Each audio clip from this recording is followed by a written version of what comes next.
shipped it. You shipped it to the TV. Looks like we on. You're on, bro. Oh, you on? Yeah. Yes. Oh, okay. I thought I shipped it to the TV. Oh, my bad. No. Oh, my bad. Shalom, shalom, family. How we doing today? If we can be heard, put a 7 in the chat. If we can be heard, put a 7 in the chat. Shalom, shalom. Can I be heard? Put a 1 in the chat. Put a 1 in the chat if we can be heard. Said 7, man. Oh, you said 7? Oh, 7. Put a 7. Put a 7. 7-1. Put one of those in the chat. We know y'all hear us. Okay. All praise. All praises. All praises. All praises. So I'm going. Okay. With that being said, man, we thank you. We thank you all for joining us for the Shabbat class.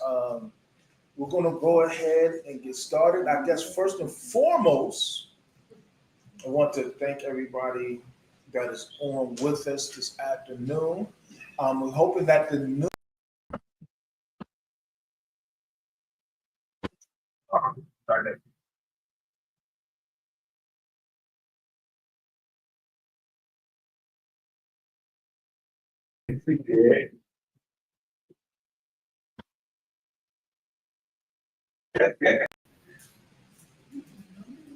Did we lose him? He went backstage again. How you doing, my brother? Yeah, bro. Shalom. Shalom. You sound far away. You sound like you're in an empty room. Nah. Shoot, everybody else put 7s in the chat. They said they can hear us. Again, put a 7 or a 1 in the chat if we can be heard.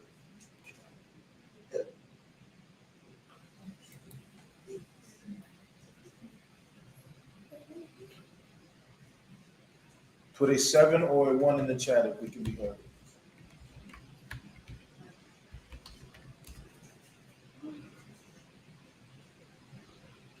Okay, I see 7. Let's see. The board put a 7. Okay. So yeah, so we can be heard. Jay put a 7. Yeah. Ask him, do we sound far away? Do we sound far away? Yes or no? Do we sound far away? Okay, must be on his end. Okay, might be on your end, big brother. Everybody. Yeah, it might be on my end. I apologize. Okay, you good. With that being said, we're going to go ahead. Let's get our shouts in real quick. With that being said, I see, thank you all for joining us. I see Sister Miriam Israel. Sister Miriam Israel joining us again. Definitely in the building. We got our Moray's wife, Moray, Sister CC. Sister CC is definitely in the building. Not only Sister CC in the building, but the offspring of Sister CC and Moray, Brianna, Promise, Eugene III in the building. Guess what, family? We got all the elders. Uncle Scrap to my left, yes, me waving the hand. Uncle Scrap over to my left. Actually, his name is Uncle Mike. I'm very casual. I'm the most unprofessional professional you will ever meet. But Uncle Mike is to my left. Aunt Nancy is over here to my left. Aunt Nancy is already in the scriptures, already in Bible verses. I'm actually eager to see what Aunt Nancy looking at over there. Aunt Denny over to the right. True elders is in the building. The reason why that's important, if anybody know that's important, I mean, when you look at some of the things that have even transpired this week, loss of certain ones, loss of people from our childhood that we grew up seeing on TV, watching. So to appreciate or have the opportunity to be in the presence of true elders, to glean the wisdom, the counsel, the knowledge, the understanding that they have from life experience that I know for myself personally, I haven't gotten to. Like, every time we come over here, man, you know what we find out?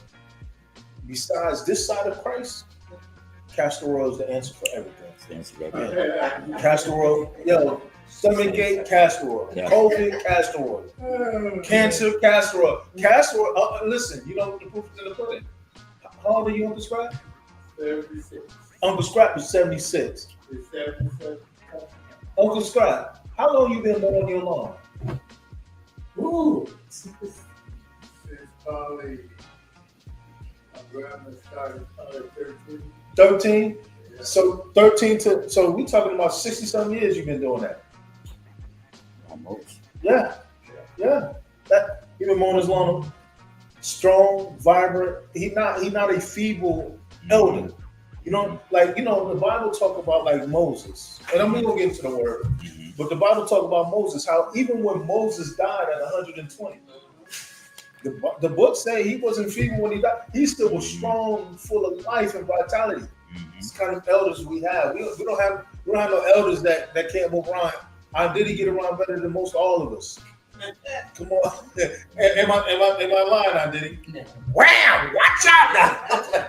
You see what I'm saying? Like, we got like real elders, you know. I know, like, I talk about my pops a lot. I talk about my dad, he's closing and I'm gonna say he'll be 68 this year. Matter of fact, Pawpaw. Tell me, Pawpaw be going on walks, y'all? Yeah. Y'all got let's, you know what used to amaze me back in the day? Believe me, I'm gonna get into the word. But it used to amaze me back in the day because he worked at that place with Dirty Gurney, right? And it was interesting because there were some times when I would come and visit the spot on 13th Street, and he had all these grandbabies in the living room. That dude would come from whatever shift he would come from. Had I don't know how many hours, 10, 12-hour shifts. That dude would literally see all his grandbabies in the living room, the little with the red carpet. That dude would go get his elbow pads and his knee pads and get to work and play with his, roll around, touch on the floor with all his grandbabies. My kids up in it wasn't like 2 or 3. You talking about a room full of grandbabies. Yeah, so when we talk about elders, these elders, like my dad still working. I have an uncle that benches almost 300 pounds. Like the first time we visited his house in California, he took me to my introduction to his life was to find out how strong I am and am I really high. So he's benching over 300 pounds and he was closing on the 7. My dad still works, plays hoops. Has the doctor said he got the heart of a teenager. Cheryl's mom still, how old is your mom, Cheryl? 89 years old. Come on, man. So we talking about a strong, vibrant people. Real elders. I'm sorry, forgive me. I done went on to a little tangent. But we talking about true elders. We got Sister Judith, aka Sister Deborah, is in the building. Welcome, Sister Deborah. Shabbat Shalom. Sister Mary. Sister Mary is about what? 10 o'clock her time? 10 o'clock your time, past 10. Come on and join us, Sister Mary. Come off camera. Shabbat Shalom, Shabbat Shalom, Sister Mary. We got Sister Tasha, the sword, and Aunt Nancy's over here with you. So both of y'all got your swords on deck. Shing! Willing and ready, waiting and able. We got my big brother who introduced himself, Super B Bees. He's on deck. He Brave Faith TV is in the house. Let's see who else we got. We got the Brookers, the Brooker family. Got some good news this week about the things that are going or progressing. At least last we were told we're progressing well with little Elijah. So hopefully things will start turning around. Family, keep praying. Not only that, but keep praying for this young couple.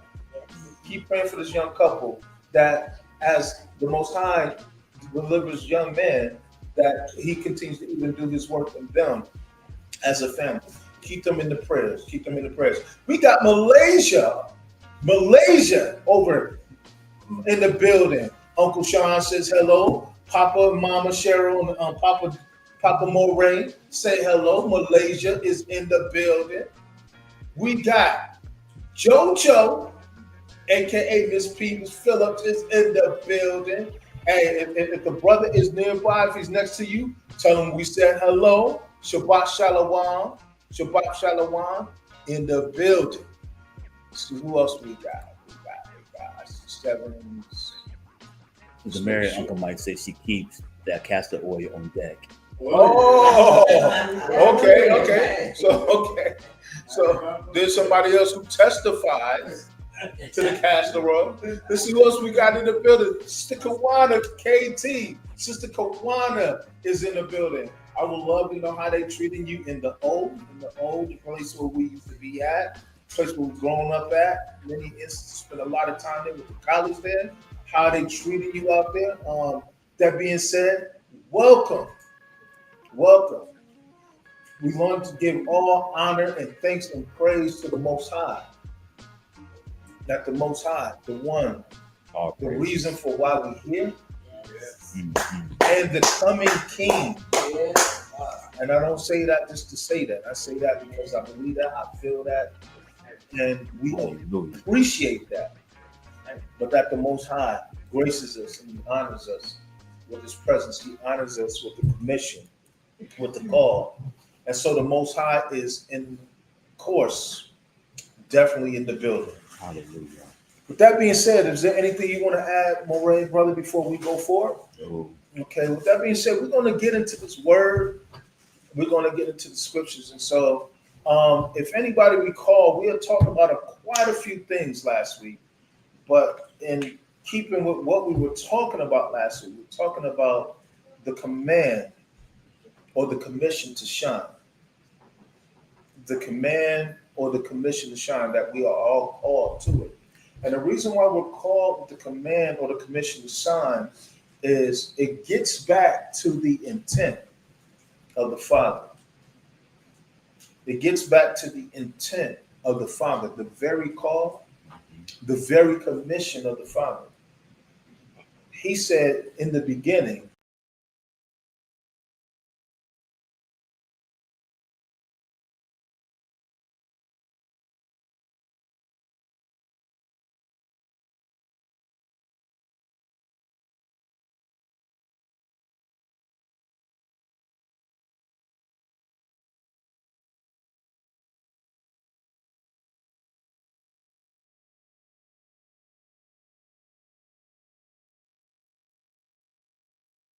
you have a chance. If you have a chance, please go back and listen to Galatians 6:1, taking a deeper look last night. If you have not listened to it, go back and listen to it, please. Because there was some stuff that we covered that, they was more on my grass as usual again yesterday. But at the same time, it's all good. That let me know that I'm in the same vein of what we're talking about today. But with that being said, he said, let them have dominion. Let them have dominion.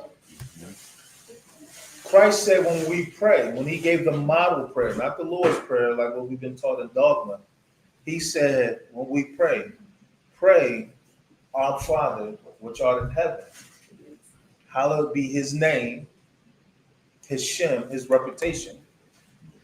His kingdom come, his will be done.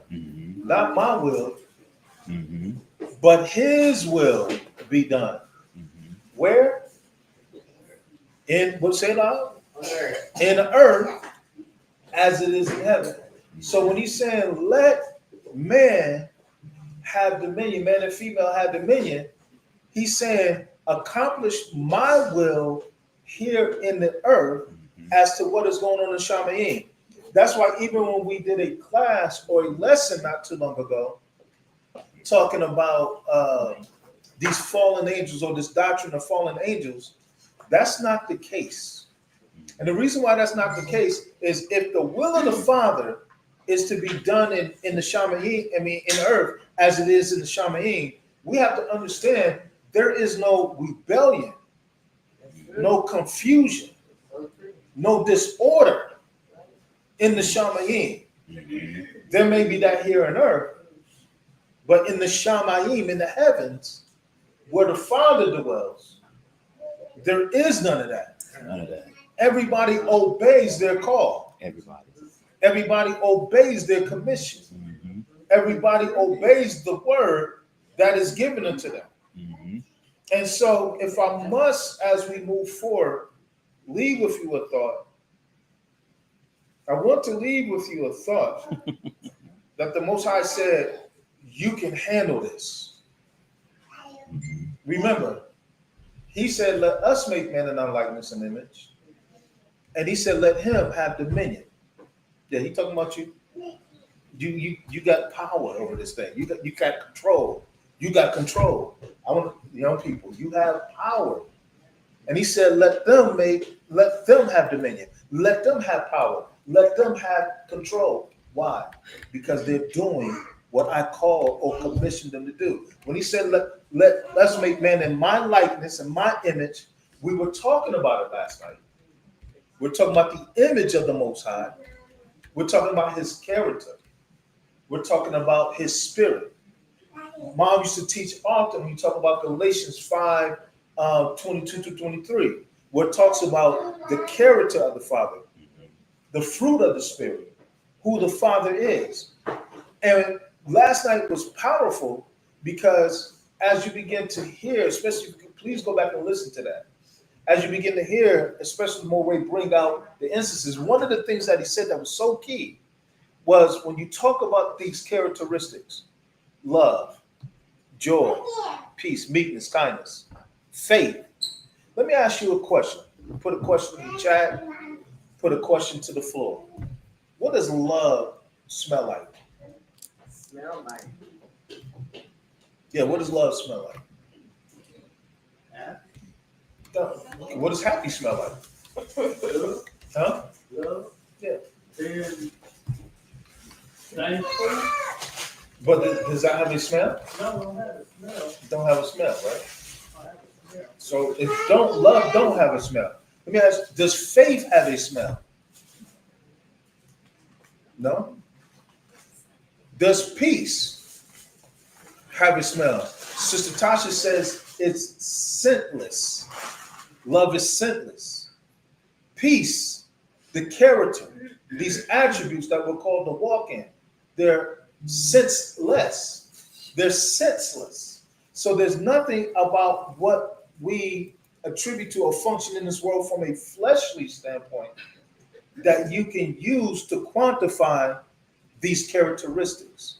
What I mean by quantifying these characteristics, I mean to establish or to say, okay, I look at that and that's love over there. It is governed by what we do. It's governed by our actions.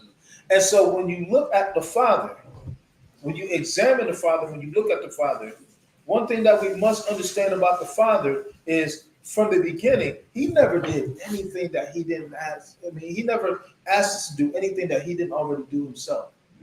Even when you look at the design of creation, he said, creation, it testified me. Think about this.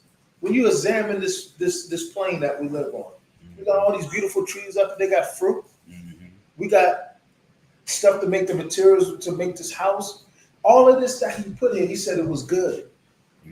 He knew that we would enjoy it. He knew that it was going to be something that benefited us. He said, I know the thoughts I think towards you. He put us in an environment, in a place that we are able to thrive, a prepared place. Listen, I put seeds in the earth, right? Why would I put seeds in the earth? So you can have some food, so you can grow food. You see, Perpetually. What'd you say? Perpetually. Perpetually. The Father was very intentional in what it was that he was doing for us. When he designed and said, he spoke and said, let there be. I got the sun in the sky, giving us vitamin D for our bodies, giving us nourishment, keep the grass green. You know, when you talk about the interaction between the chlorophyll that's in the plants and in the grass, stuff like that, to keep the interaction, everything working in cahoots, everything working in harmony with one another. So when we talk about the Father, we got to understand that the Father never asked us to do anything. Or not even say ask. That's so disrespectful. It is. He Commanded. what did he say? Never commanded. He never commanded us to do anything that he had already done himself. So when he says make us in our life, make man in our likeness and image, he had already demonstrated through creation in and of itself who he is, how he moves, what he do. So I don't have to see a physical image.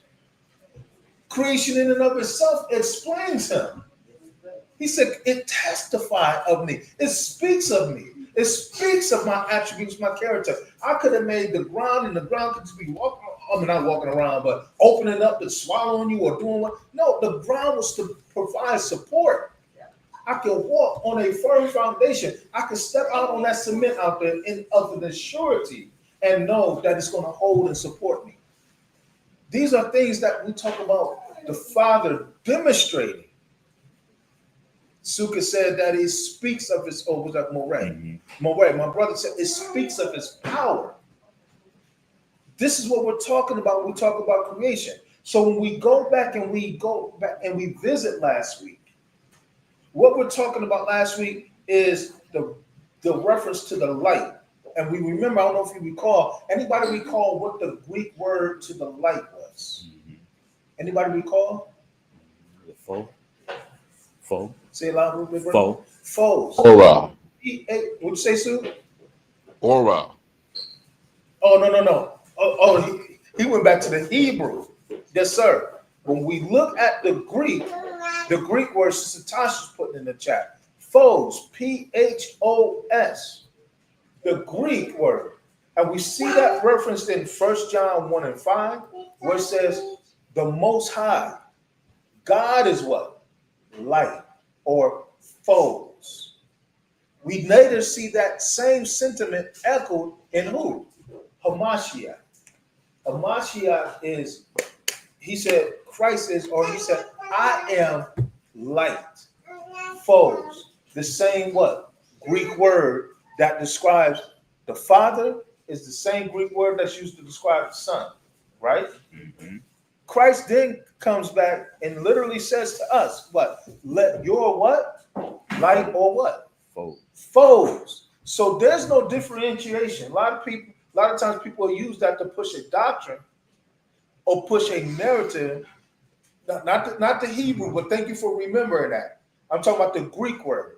A lot of times people will use that doctrine or use that to push a doctrine or narrative to say that Christ is the Father. But if you're going to make that declaration, you know who else you got to say is the Father? You want Kamite. You want Nancy. You want Diddy. You are Sister Boy. You Sister Why? Because the same light that the Father is, Christ said, I am that light. And then what did Christ command us? Let whose light shine? Our light. And it's the same Greek word, foes. So it can't be meaning that or saying that because the same word is connected to all three of us. No, there is the Father. And then the Father does what? He empowers everybody else in order to walk according to his will. Because remember, he said what? In the beginning, let us do what? Make man in our likeness and in our image. So if the Father is foes, Christ can help but be nothing but what? Foes or light. And if we come from the same source that the Christ came from, we walk in the same foes or same light. Doesn't make us the Most High. What it does is it makes us offspring, children, products, sons and daughters of the Most High. Like your little babies, right? They have characteristics, mannerisms of you too. So whatever's in you, sometimes it can't help but come out in them. Moray, your children got mannerisms. It didn't shock me when I asked Brianna to be a part of the panel. Brianna said, but I'm shy. You know who that sound like? This man right here. Ain't that something? But you physically look like who? You look like your mom, but the first words out of your mouth is, you see what I'm saying? It didn't even shock me. Girl, I got you. You know what I'm saying? Yeah, you're going to be fine. Because you know, this dude is up here doing something that it's never been him. The fact that we on Cheryl, how long we been oh my God. You know, trying to get him to do what? Come to YouTube. You know, we've had for years. This ain't just what we doing on YouTube ain't something that just started. This brother is, other than teaching the scriptures, Other than teaching the word, you see where he at now. He ain't even on stage now. He in the background. The brother don't want to be seen. And I love that about him. He don't want to be heard. When I say this is the most humble dude I ever met, he don't even brag about being humble. No. Now, I be amazed when people tell me they humble. No, you know what I'm saying? That's some funny junk to me. But one thing you'll never hear Uncle Sean say, Jalen, is, I'm humble. You know what? Because one, I'm probably not the most humble brother you ever meet. But then two, how you gonna brag about being humble? Yeah. Yeah, that's funny. Right. Now, yeah, right. Now I will say this. You'll hear me brag about being funny. You'll hear me brag about having a big personality. I'm a goofy dude. Yeah. You know, hey, whatever I'm good at, you're gonna hear me talk about that. But you never hear me say I'm humble. I try to move humbly. I try to, and a lot of that I'll be learning from him because I watch him. And the reason why I watch him because the Bible say, well, and I'm not saying he's perfect, but the Bible says, "Mark the perfect man." We can learn something from each other.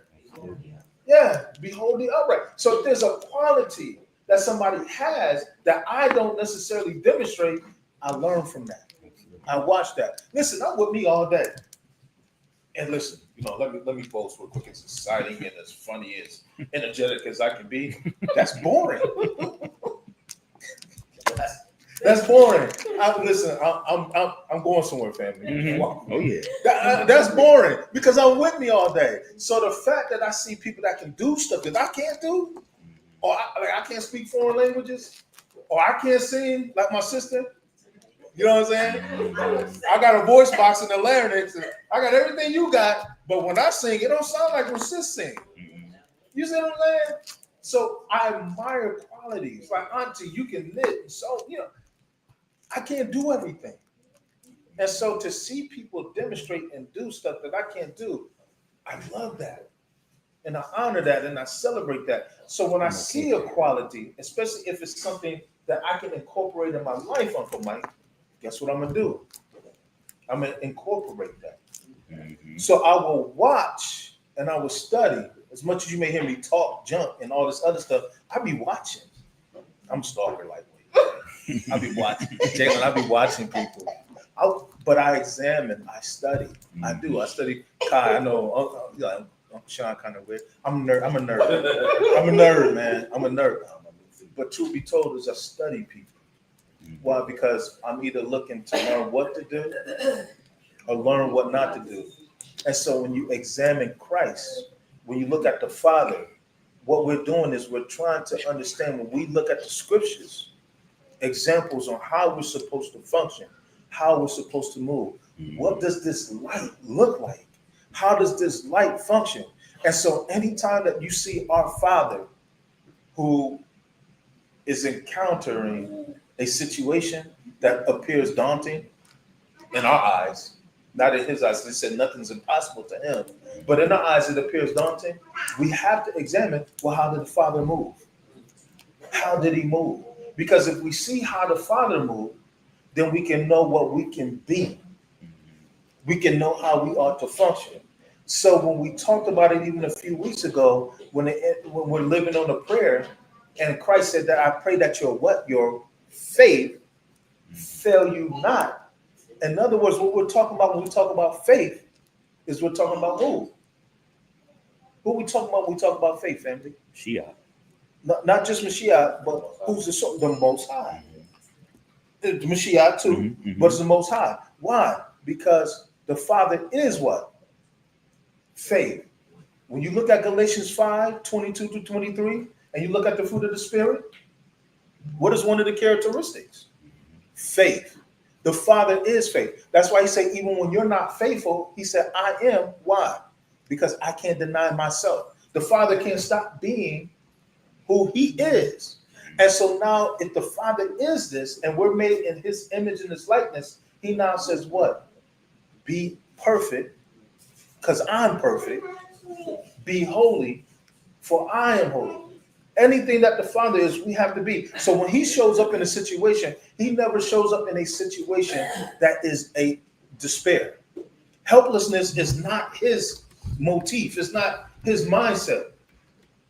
The Father lives from a declarative, authoritarian, decision-based way. When he speaks, it's so.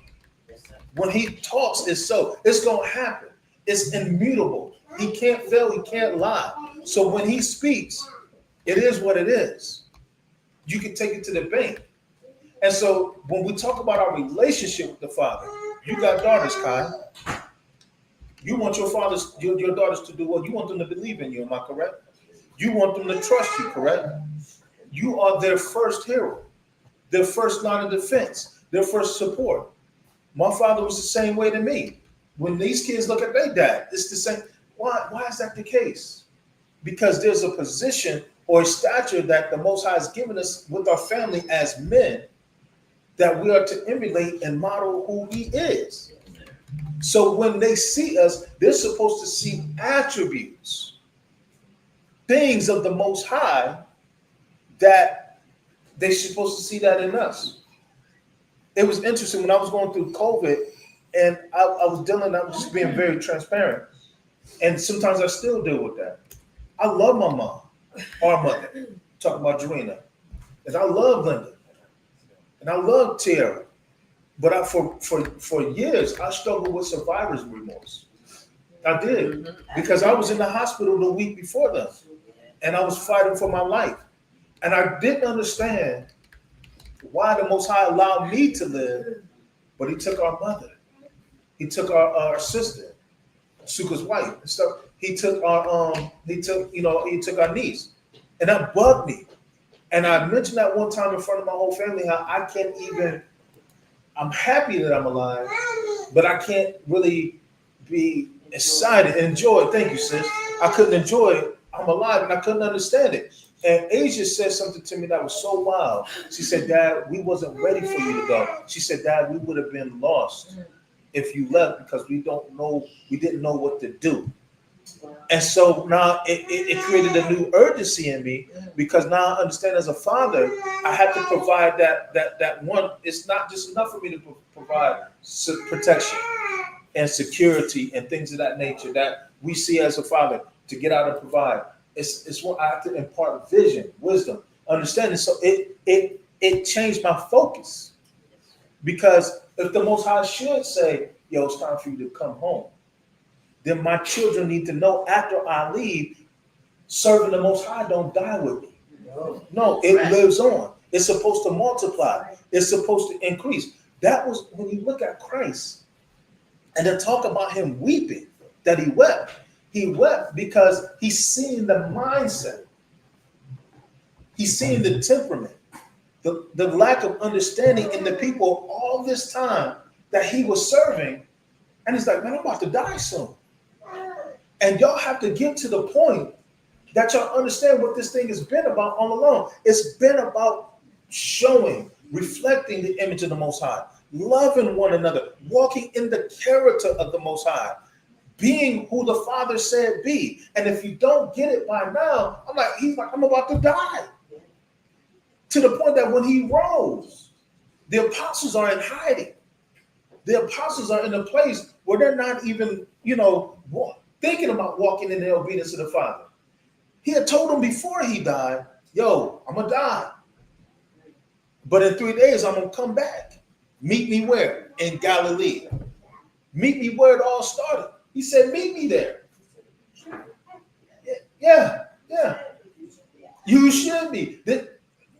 What I said, and it's crazy because we talking about the word. The word is so important. We about to get into it. Just walk with me. Just walk with me, family. The word is so important. The word is so important because he literally told them, before you go through all these ordeals you're about to go through, guess what? I'm going to be back. He told them that. The problem was they didn't believe him. The problem was they wasn't mindful. And so now what happens is when he comes back, you see the scriptures, the word says that he upbraided them. He rebuked them. Like, listen, man, I picked y'all. What'd you say, Auntie? I told you I was coming. He said, I told you. Why y'all acting like It this? was not a good day. It was not a, listen, It was not. that wasn't no hugging. Oh my God, my man, that wasn't none That of was that. the risen Savior. No. Could you imagine all that authority and power? You Yes. have to scale back. What'd you say? He was the risen Savior at that point. The risen Savior. Listen, No longer human. the conquering king, like he wasn't the lamb no more. You know that lamb, you know, that saw, you know, the one that they portrayed, the fake white Jesus and all that stuff. He wasn't that no more. Nah, this dude was like, He listen, probably banged on the table. you know what I'm saying? He like, listen, y'all. I told y'all I was coming back. I told y'all death didn't kind of have this kind of power, this kind of authority. This is who I am. Why? Because I'm imitating my Father. I'm the image of my Father. Death has no power over me. And I told y'all this. Take me at my word. If I trusted the Father enough for me to lay my life down, the word says that he laid it down. He laid it. Listen. Lord God. Lord. Pilate wanted to let him go. That man, you want to say it? Okay, nah. Pilate could have, but listen, when the word says he laid his life down, listen, he could have beat the charges. Pilate wanted to let him go. The witnesses that they paid to lie, they were already disproven. Pilate said, I find no fault in this man. To the point that when he gave them what he wanted, he tried to distance himself from it and wash his hands of it, because all the king had to do was say a word and they would have let him go. I see no fault in this man. This man hasn't done anything. But he said, I lay my life down. Why? Because he trusted the plan of the Father. He trusted the word of the Father. And all through the scriptures, it was talking about that he was going to die. When you look at the prophet Isaiah, you look at Daniel, you look at the sacrifices, the prayers, the Levitical law. He said, the law and the prophets, they testify of me. They tell the story of me. When you talk about the scapegoat, who are they talking about? Yes, they talk about me. When you talk about the lamb that's to redeem the donkey, well, who's the lamb that all this talk about me? When we're going to get into the Torah, and we get more into the Torah, we're going to show you the king. Moray already started that. What was the cleft of the rock? Hey. That was the king. That was the plan. The Father is showing. The Father been mapping it out all along, which is why the Father, the first thing he created was what? Or he ordered to create in the temple was what? The mercy seat. The Father already knew he was going to have mercy. Did he get frustrated with us? Yes. Did he get mad with us? Yes. Did he chastise us? Yes. Last week we talked about the resets. He had to reset because he loved us. But now what the Father is saying, it was always my plan to be merciful. It was always my plan to restore. We talked about it last night, to redeem, to repair the relationship. Too much foolishness was going on. Too much stuff that don't look like me was happening. He said, listen, but this is my plan. Mm-hmm. This is my plan. So when we look at this, I'm going somewhere, family. I'm sorry, I know it way, but I'm going somewhere. When we look at this, Suka, are you able to read, big brother? All day, Aki. Go to Hebrew 10, verse 32. We'll probably stick with the, just for the sake of it. We'll stick with the KJV. But the king upbraided them because what he wanted was, like he trusted the Father, that the Father would keep his word and raise him up. Why didn't you trust me? You say you follow me. You say you're my disciples. I've been telling you all this time I'm coming back. That wasn't a happy moment when he came through the wall, when he appeared in that room. No, he dealt with them. Roughly. He rebuked them. He chastised them. The word says he upbraided them. Mm. Yeah, Mary Magdalene and all they was going, and they come back and they tell him, yo, the king is risen. Mm. They didn't believe it. David. Hey, I'm about to. What's up, Sue? No, I haven't, Chief. Ready whenever you are. Okay. They didn't believe. He been saying, what'd you say, sis? He's been saying it the whole time. He was saying it the whole time. You're saying it the whole time. I'm coming back. He said, what? Destroy this temple And in 3 days, what? I'll raise it up. That's what Said he it. said. In plain Ah, Hebrew. Hebrews 10, 32 through 39. Go ahead, big brother. But call to remembrance the former days in which, after ye were eliminated. You know what? Hey, Salakia. I may have to read because I think they may be able to hear you online, but people can't hear you in the room. So I'll go ahead and Okay. read. That's my fault. Let me go to I Hebrews. didn't bring the speakers either. Yeah, let me go to Hebrews. Let me see if I can even share my screen. Let's try this.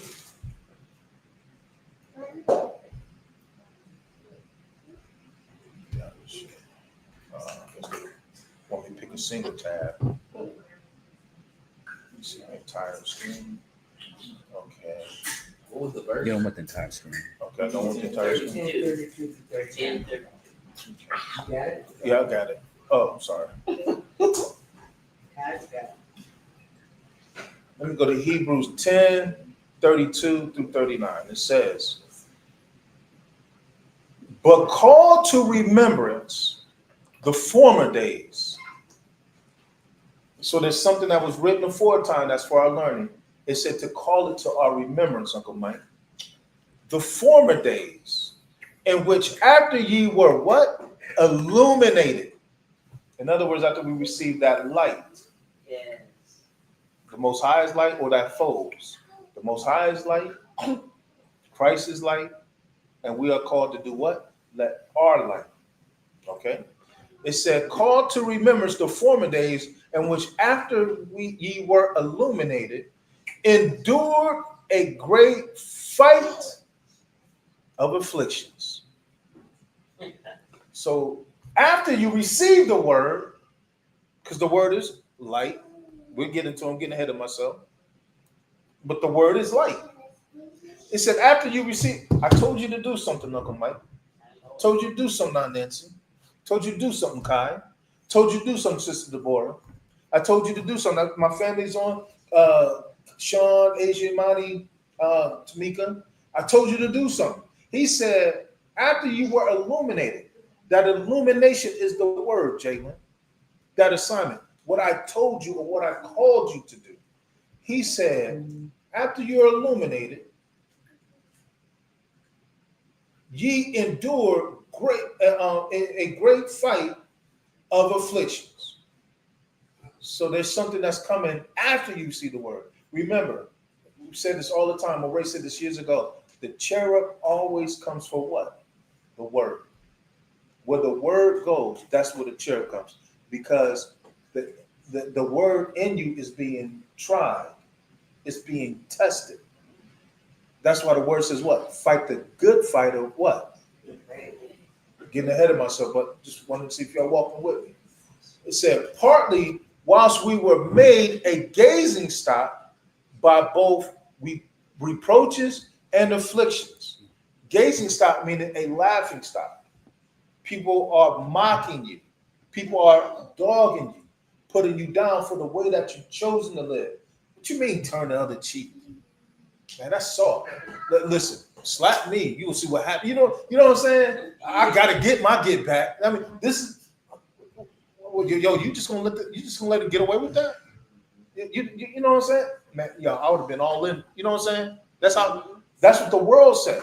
But the word says that we are made a gazing stock by both reproaches and afflictions.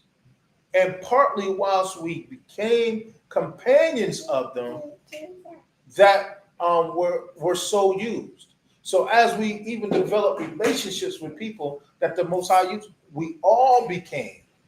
So I'm partnering with him, and people will say to me, because I'm partnering with him, yo, why are you partnering with him? Who is he? Who is he? No. What degree do he got? What understanding do he got? So when you talk about the relationships that even you develop while walking in the truth, the same people that you rolling with, they're going through the same thing you're going through. So this is what Paul is acknowledging. Listen, you received the commission. You received the call. You received the word. This is the way we are to walk. And when you receive that, guess what came with it? Great affliction. says, What verse? I'm on verse, I'm going on verse 34 now. For ye had compassion on me in my bonds, and look joyfully, look joyfully the spoiling of your goods, knowing in yourself that ye have heaven a better and enduring substance. Let me read that cleaner. For ye had compassion on me in my bonds. So whoever the writer of Hebrews is saying that you had compassion on me in my bonds. You didn't feel bad or sorry, like you wasn't that, but you cared about the fact that I'm in my bonds, and look joyfully the spoiling of your goods. So not only did you see that I was in prison, but you also did not take to sadness the fact that your goods were spoiled, how you were treated. You look joyfully. Your attitude was good concerning the spoiling of your goods, knowing in yourselves that you have in heaven a better and enduring substance. Knowing that despite everything that you're going through, Kai, you know that you got something to look forward to through the Father. Said, cast not away therefore your what? Your confidence. The word was given to you. And your confidence is in what? That word that was given to you. He said, cast not away therefore your confidence. Don't lose heart. Don't faint. Christ, even though he went, the beating that he took was horrific, but he never once lost heart in the fact that what? Despite all the fact that I got punched, I got scourged, I got tortured beyond measure, thorns put on my head, he had no doubt in his mind that the Father was going to keep his word and do what? Raise him from the dead. He had no doubt in his mind. He stood on that promise. He stood on that word. So it says, cast not away, therefore, your confidence, which have great recompense of reward. In other words, recompense meaning payment.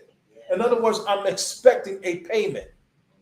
If I do this, the Father said he will give me this. So the Father said, we've been talking about this, especially when Ray brought it out a while ago, from the beginning, he did what? He declared the end. He's telling you, despite everything that you go, that's why he gave you the word in the beginning.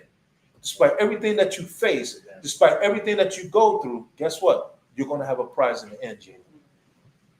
He said that it has that you might have a recompense of reward. For ye have need of patience, which is an attribute of what? Long suffering, which is an attribute or characteristic of the Father, of the Spirit, that after ye have done the will of the Father, ye might receive the what? The promise. The promise. Don't you love you hear your name in the Bible? Amen. I'm talking to my niece, Miss P. Promise. They purposely for that. I don't know if they told you that's yeah. Mm-hmm. So you know, you in the scriptures, literally promise that you might receive the promise. For yet a little while, he that will come, and will not tarry. Now that the just, the ones that the Father justified, shall live by what? Faith. Faith is an attribute, a characteristic of the Spirit. Faith come by what? Hearing of the word. So in other words, Paul is, not Paul, whoever the writer is in Hebrews is saying, don't lose your confidence. Once you receive that word, once you receive that call, once you receive that commission, that's what you fight by. That's what you live by, that you may live by it. It said, but if any man shall draw back, my soul shall have no pleasure in him. Paul, whoever the writer is saying, listen, but if you start to take back, listen, I'm celebrating you, young man. I love your walk. I'm talking to Kai right now. I'm pointing to him. I love your walk. I love your desire for the Father. I love your mannerism. But now, if you start to draw it back, guess what? I'm going to say something to you. gonna let you know, nephew. And I'm not gonna have no pleasure in you. Why? Because I care about your walk. He care about your walk. I'm sorry, my brother Moray care about your walk. You see what I'm saying? And so that's your walk is important to us. The obedience that you walk in is important to us. That matters to us. So he said, I have no pleasure in him, but we are not of them who draw back unto perdition.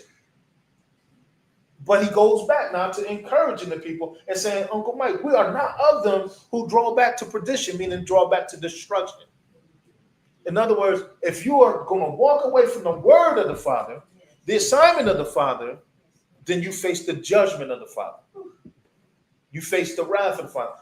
Whatever destruction come with that, whatever wrath come with that, whatever judgment come with that. Listen, I gave you from the beginning. We go back to verse 32. He said, but I called to remembrance in the former days, which after you were illuminated, when you was given the word, when you were given the counsel, when you were given the assignment, the wisdom, the instruction, when you were illuminated, when you were called. That's why Christ said what? Let your what? Light so shine. That people will do what? See your good works and do what? How they work? What'd you say, Sue? What'd you say, Sue? No, I agree with you. Oh, I thought you was gonna finish it. I think he might have. No, Oh, that people may see your good works and glorify your Father, glorify the Father, which is in the Shamayim. In other words, people are going to see you doing what the Father commanded you, commissioned you to do, and they're going to glorify our Father because our Father is the one that trusted you, Jalen, trusted you, Aunt Diddy, trusted you, Jean, with the assignment, trusted you, Brianna. Listen, you know why you're here? He trusted you to do something. A lot of times we live life wondering what we call to do, we call to be, and it's been in us all along. I'm getting ahead of myself, but I'm going somewhere. I'm getting ahead of myself a little bit, but it's been in us the whole time. You were created for this time. You were created for this moment. Listen, if we were born during the time where they was cracking whips and slavery, we would have been created for that time. There would have been some sort of commission, some sort of call that we would have had to manifest during that time. Listen, Nano and them, our mom, all of them that are gone before us, they wasn't meant to be here for this time. Say that. I know that's a tough one, ain't it? Yeah. It is, because we love them. Lord, I don't want to get emotional. I miss my grandma. But my grandma Evans, was that a little 410 lady? She's a little powerhouse. Yes. Little powerhouse. But you know what? She wasn't built for 2025. She was built for that time to help me prepare for 2025. Listen, y'all, we started with the young people. This is important because you guys are going to be built for a time that if the Most High tarry, guess who's not going to be here? Yes. This man, me, your mom. We're not going to be here. And there's going to be a time when you're going to be built for, Jalen, that guess what? Uncle Gene, Uncle Sean, and them wasn't built for that time. And that's all right. You were built for it. You were called for a time. What the word say? In the fullness of time, Yes. Christ was sent. Yes. Christ came during, Sean was talking about this morning. Yes. Christ came during the time when basically the nation was turned into hell. We reference this all the time. Northern kingdom, southern kingdom, tore apart, enemies with each other. Basically, the Father was almost all but forgotten. We Hellenized. We doing everything but looking like Israel. Yes. Everything but serving the Father. That's when the King comes into the picture. When we're so far and so destitute from the Father that we doing everything but what the Torah said. And what does the King come in the picture say? I didn't come to do away with the law, but to fulfill it. That was his first teaching. That was his first to get right back to why? Because he's taking us back to the Father. Last week we talked about the reset. To hit the reset button. Let's start this over. Jump done got too out of hand. Jump done got too foolish. Why you think during this time this brother get the revelation? Hey y'all, I know it's gonna sound kind of funny. It's gonna sound kind of crazy, but we Israel, y'all. Dang, so we're not supposed to be eating pork. We're not supposed to be eating crab. We're not supposed to be keeping Christmas. I mean, all these things came through our mind because the Father was hitting a reset. The Father was he said, you know what? Let me introduce myself. Let me reintroduce myself to you. Listen, I winked at your ignorance. That's what Acts 17:30 says. Isn't he merciful? Yes. We serving wrong. We on Sunday. We thanking him for the ham. We eating all we prayed over that, right? He said, you know what? I love my people. Because the Father said, I chasten those who I love. He said, I correct those, I chastise those. I love you. He said, with love and kindness, these are his attributes. He said, I drew you with love and kindness. We were ignorantly calling ourselves serving the Most High on Sunday. Ignorant, the law is done away with. The law is bondage. We don't. That's for that time. That's what we said about the Torah. Christ brought grace and truth. That's what we said. Now understanding that all that life that we was overlooking in the so-called Old Testament, we're missing it. We're missing it. But yet the Father, being who he is, still winking, still loving, said, okay, let me hit the reset. Let me reel you back in. Because he saw, listen, as much as we were doing some things wrong as his children, he said, I love you. That's why he said, we are not bastards. Because a father will chasten those or chastise those who he loved. He loved you, Uncle Mike. He said, why he chose you, I don't know. Promise. I don't know why he chose you. Gene, I don't know. Reed, I don't know why he chose you. I don't know why he chose me. There's a gospel hip hop artist that said because he felt like it. I'm just glad he felt like it. Yeah. I'm just glad he felt for whatever, because I grew up in areas where a lot of the friends I went to high school with back in New York, they 5%ers, Muslims, just F the Bible on this. I mean, I grew up in a crazy area, and it was so many different schools of thoughts. Even when I was in high school, that I was sitting there like, let me enjoy my ham sandwich and my Bible in peace. We got the gods of the earth. You loving white Jesus and all. This is all I grew up hearing. But yet those lessons that my grandma would teach me, that I would hear my father preach. Every now and then I'd come in Ohio and I would interact with this brother. There were certain things that he said that I would hear him say when we would actually interact that he don't even remember. But I took them to heart when I heard them because it helped save my life even then. And we wasn't even kicking it like that. When I came to Massillon my senior year, we wasn't even kicking it like that. We didn't hook up until we went to Central State. We knew of each other. We were cool with each other. But it was on a high environment. Like it was a Gene, we hugging. We was in the same high school for our senior year. We was on the football team, same year. I watched them play. But at the same time, we wasn't tight like that until we got away, went to school, and the word that he grew up in, the word that I grew up in, all that had to be tried. All that had to be tested. And when we went to school, there was some crazy stuff that we encountered. When you talk about people trying to talk us away from the Father, coming for the word. Promise you probably going through the same thing. People trying to talk you away from the scriptures. People trying to talk you away from the word. They're after the word. And so when you talk about what we are at, what the Father says that for yet a while, he that shall come will come and will not tarry. Now let him live by faith. That assignment, that word that's in us, that word is being tried, that word is being tested, that the word may prevail in us, that God-given assignment.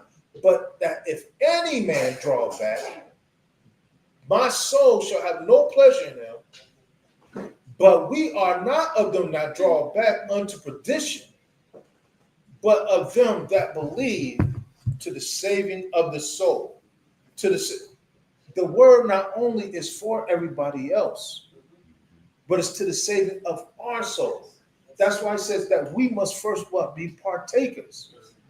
We got to be first partakers of this. So when you talk about the Father and the word, we got to understand a few things about his word. Let me go to Numbers. Let me go to Numbers 23, and I'm just going to read these. Numbers 23 and 19. Let's see, Numbers. It's got a few scriptures. Y'all bear with me. Thank you for your patience. I know I tend to be long-winded in a lot of verses. Numbers 23 and 19, it says, the Most High is not a man that he should lie. So the Most High is not one, he's not a man. And the word says that he is not a man that he should lie, neither the son of man that he should repent. Hath he said, and shall he do it? Hath he spoken, and shall he not make it good? So it's basically saying if he's speaking and he's saying he's going to do it, it's going to happen. Trust me, take it to the bank. If I'm going to use you, I'm going to give you something that I'm going to use. Take what I'm saying to the bank. We go to another verse. I'm just laying the groundwork. I'm gonna get to something in a minute. I'm laying the groundwork. Let me go to Jeremiah 1. We go verses 11 and 12. Jeremiah 1, verses 11 and 12.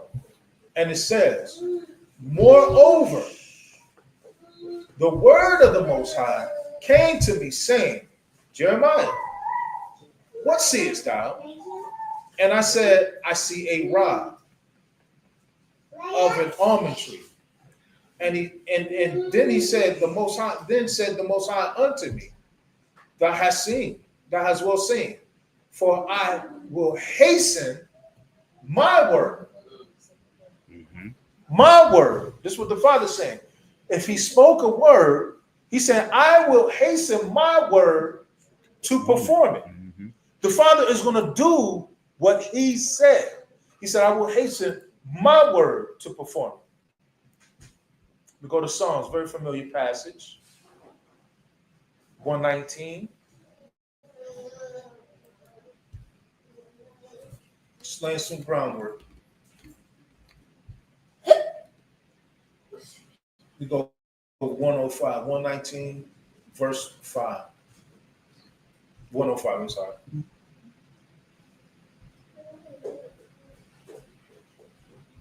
It says, thy word is a lamp unto my feet. The word to us. So cute. How you doing, nephew? Good. How you doing, Nation? Good to see y'all. Y'all look good. Y'all looking good. I look good to see y'all. He said, thy word is a lamp unto my feet. It showed me where I am, Uncle Mike. Yes, It's sir. unto my feet. And he said, it's a light unto my pathway. Or the foes. It's directing me. That's what his word is.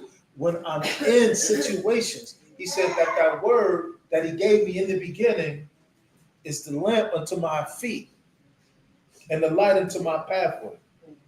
Okay. Zechariah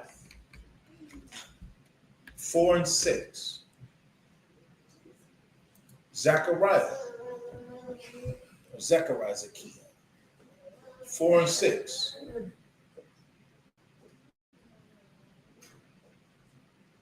He says, then he answered and spake unto me, saying, this is the word of the Most High unto Zerubbabel.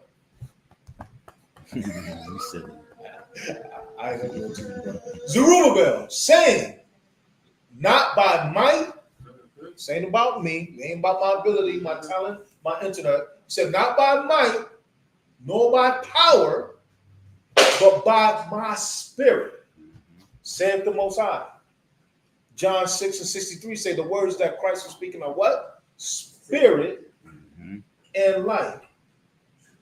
Romans 7 and 14 say what? The Torah or the word, the law is what? Spiritual.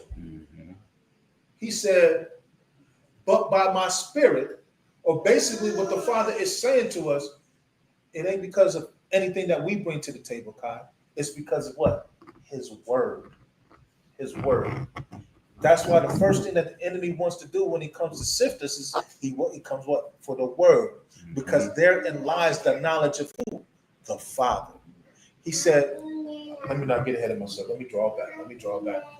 I love this verse I love this verse because Moray, I'm just laying the groundwork. He brought this up, and this is so true. I appreciate you for bringing this one up, bro. Appreciate you for bringing this one up. It's a good one. This is a good verse right here. Jeremiah 9:24. He been on this for. If y'all been paying attention, he been on this. Yeah. This comes up almost every session. Yeah. Yeah. So it's gonna come up again. It's coming up All today. praise. But it's been coming up. Jeremiah 9:24 said, "But let him that glorieth glory in this." So if I'm a be a little puffed up, rambunctious, you know what I'm saying, Uncle Mike, little verbose, boastful, whatever. This is what I'm a glory in. That he understandeth and knoweth me. That I understand and know the Father. That I yada. That I experience the Father.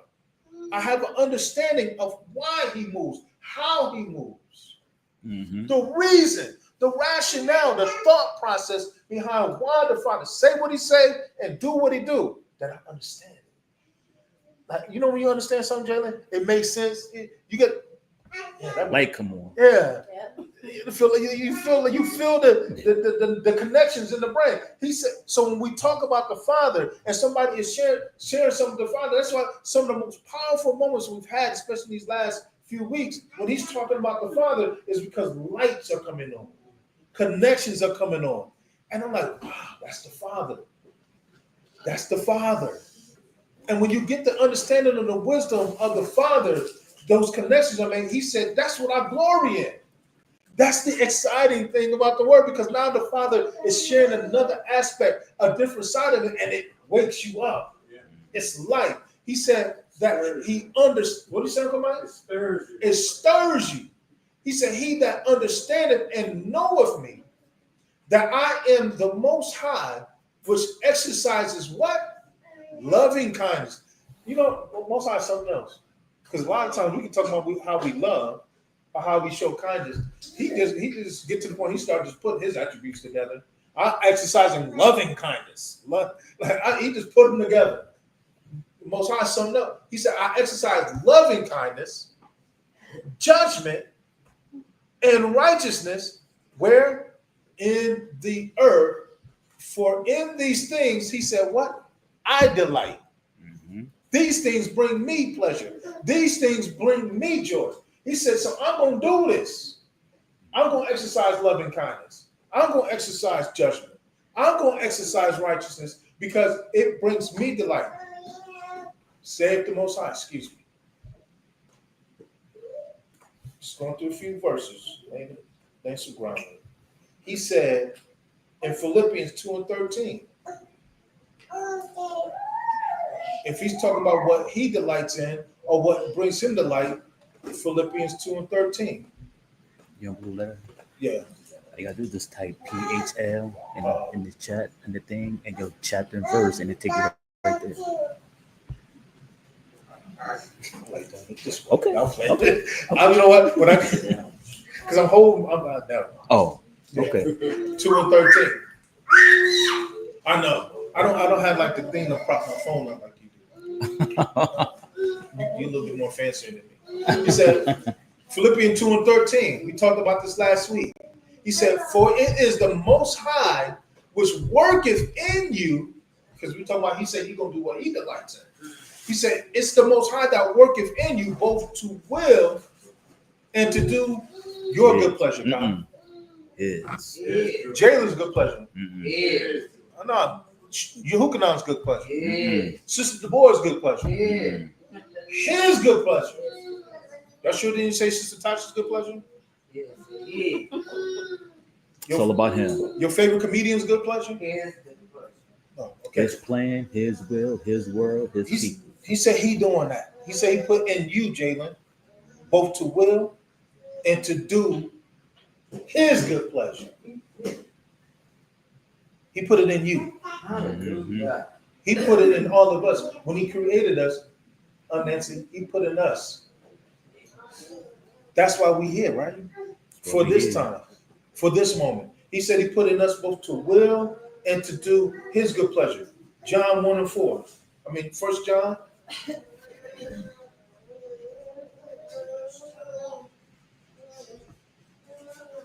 First John 1 and 4. No, I'm sorry. First John 4 and 4. So if he put in us both to will and to do his good pleasure, he said in First John 4 and 4, ye are of who? The Most High, little children. He said, Uncle Mike, you are of the Most High. Because he put in you both to will and to do his good pleasure. He put in you, Aunt Diddy, both to will and to do his good pleasure. He said, ye are of the Most High, little children, and have overcome them.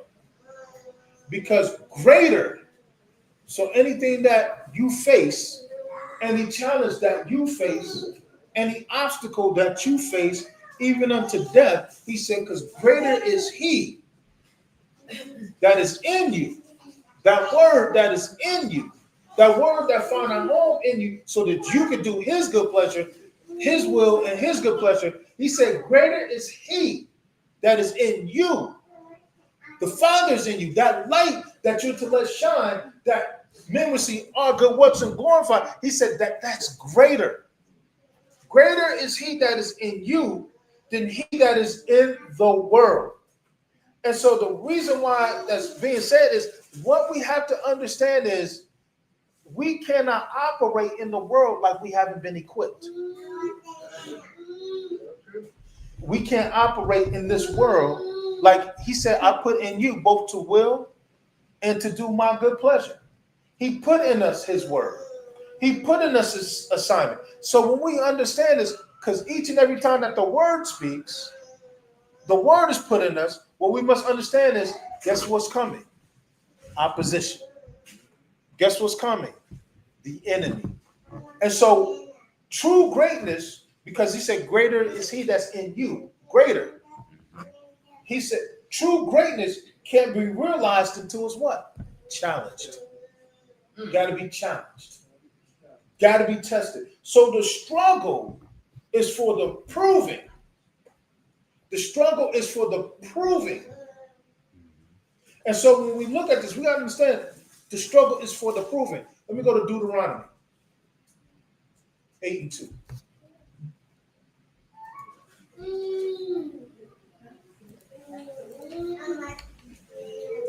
Deuteronomy 8 and 2.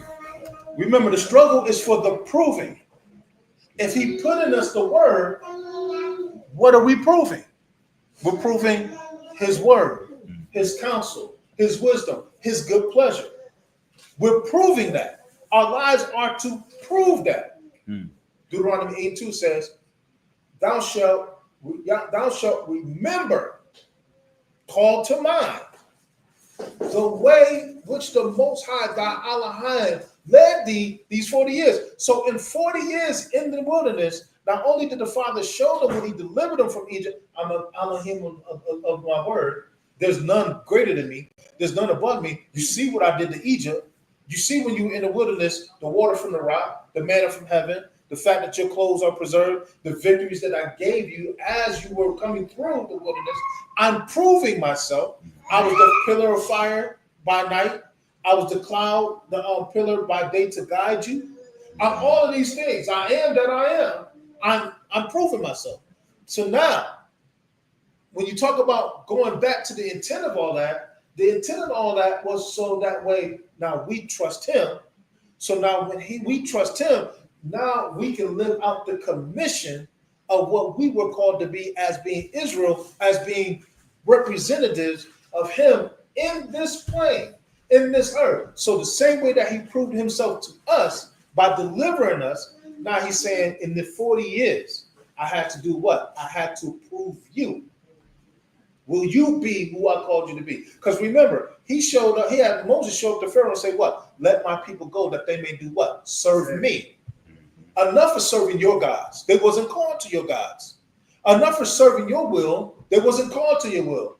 I want you to let my people go so that my people can serve me, that they can do my will, that they can yield their members, their resources, their talents, their gifts to my will. In other words, it's time to hit the reset. Because during that time that we were in Egypt, we were getting what? Further and further and further away from our God. Further and further away to the point that we were not looking like our God. We were looking like who? The people that we were serving. We see that in Ezekiel 20, where it says that is it 20 or 22, one of those, where it says that we would not divert our eyes from their acts, nor will we stop worshiping or serving their gods. That's literally what we were doing. So when the Father delivered us from Egypt, he didn't deliver us because we were righteous. He didn't deliver us because we were doing good.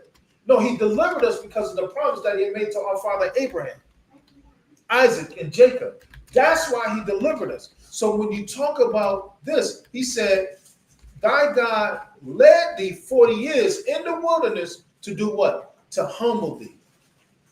And we understand that true humility comes with obedience to his word and to prove thee, to know what was in thy heart, whether thee wouldst keep his commandments.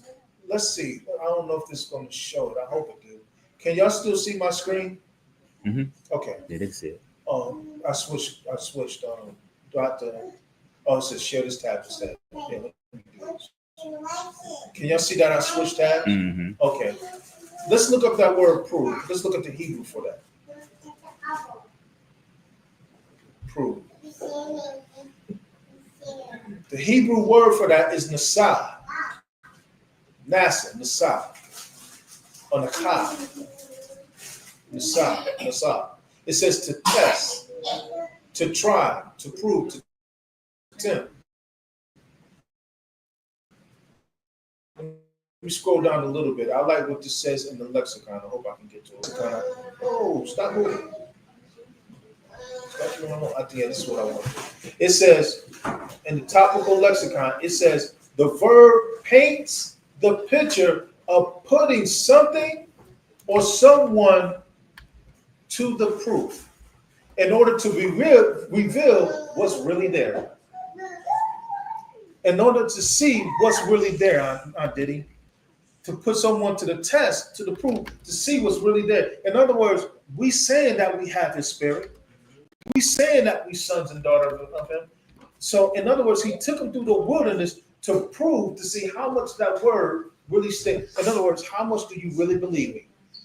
How much do you really serve me? How much do you really love me? How much do you really trust me? Let me now prove you. The Father proved himself with Egypt, but now he's saying, I allowed you to be tried in these 40 years to prove you, to see what's really there. Roughly, I don't want to get into all that, but it's saying to prove you. It goes on to say, God is testing people, people testing God, someone testing things or circumstances to discover its suitability. So he's proving to see if something is really in you. How much of the word is really in you? We go back to my other screen. Let me go to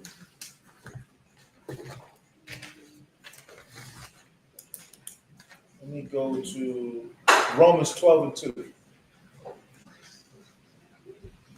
Just laying a little groundwork. Thank you guys for your patience. Absolutely. Romans 12 and 2. And it says, be not conformed to this world, but be ye transformed by the renewing, the changing, hitting the reset, renewing of your mind, that ye may what? Prove what is that. In other words, it's on us to prove what is that good. I mean, that good, that acceptable and perfect will of who? The Most High. That we may prove his will. That we may show people his will. He said, don't be conformed to this world, but be transformed by the renewing of our mind, that we may prove his will. Mm-hmm. Let's look up the Greek for that. We go over here. Go back. She is so cute. Let's prove. I mean, let's see what it means to prove in Romans.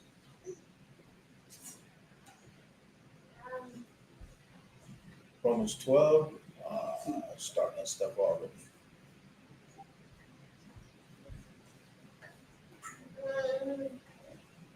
Bear with me, family. See if I can get it down for you. Starting to glitch on me. Romans 12.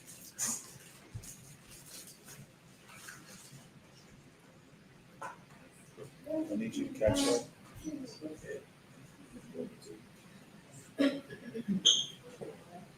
It's making you go to. I want you to go to Romans. Okay, I think it's acting right now. Romans 12.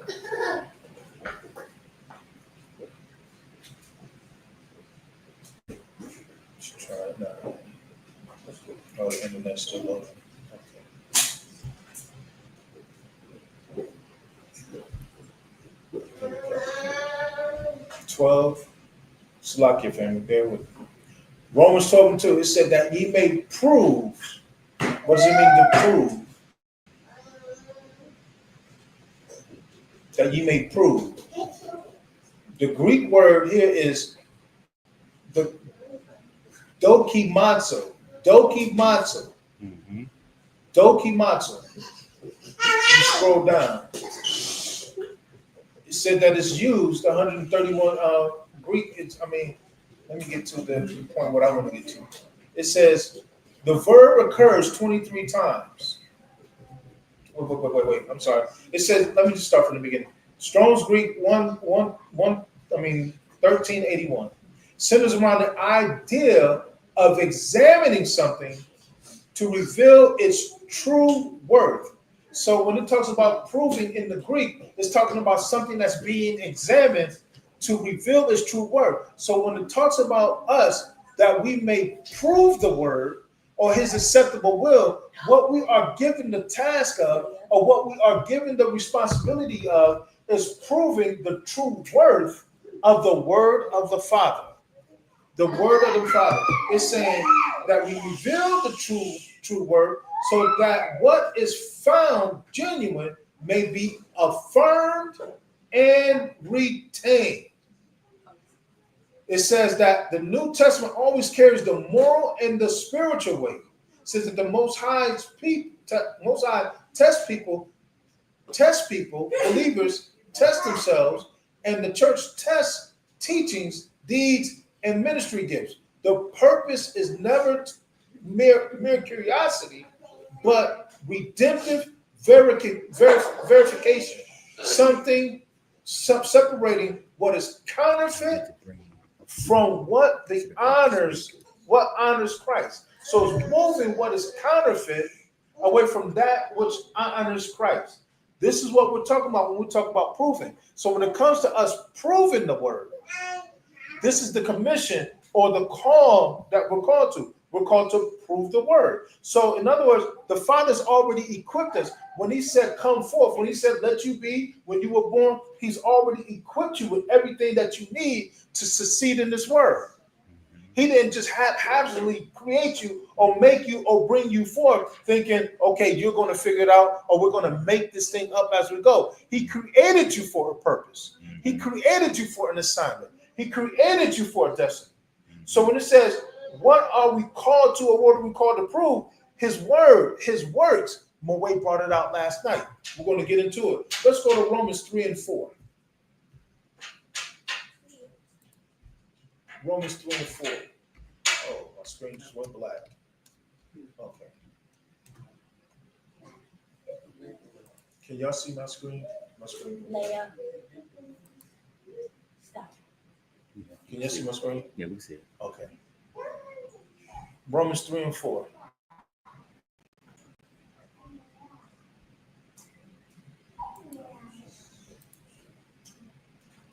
Let me get that. Romans 3 and 4. It says, God forbid, yea, let God be true, or let the Most High be true, but every man a liar, as it is written, thou mightest be justified in the sayings, and mightest overcome when thou art judged. Let me read that again.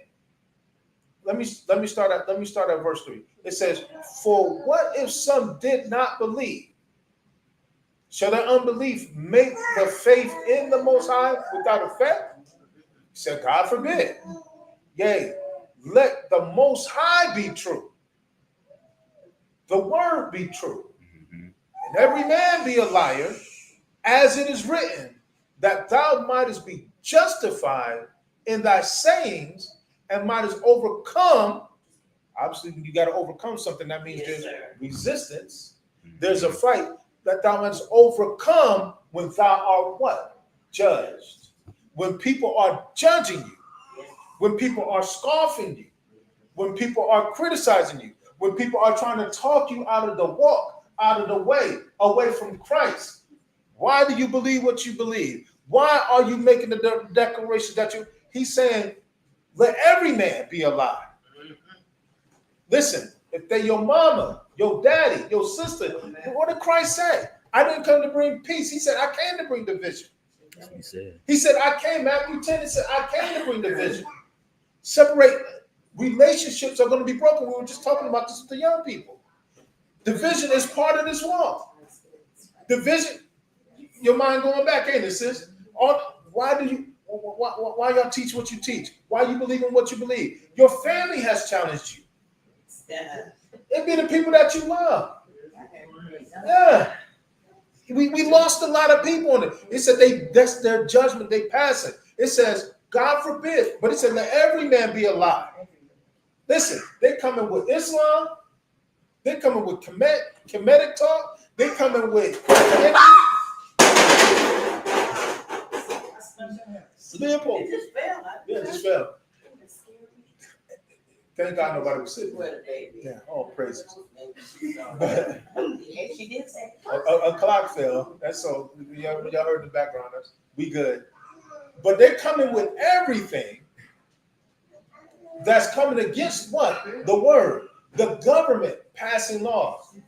What is the idea of family according to the government? What is the idea of marriage according to the government? What's the idea of gender according to the government? You can transition to this. You can be this. We have gay marriage. We got all of this stuff that's going against the truth, the counsel, the wisdom of the word. But the word here says, let what?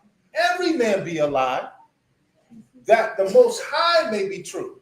So even if it goes against what I think, I got to look myself in the mirror and say, you know what, Sean? If you don't agree with the call, the commission that the Father gave you, you a lie too.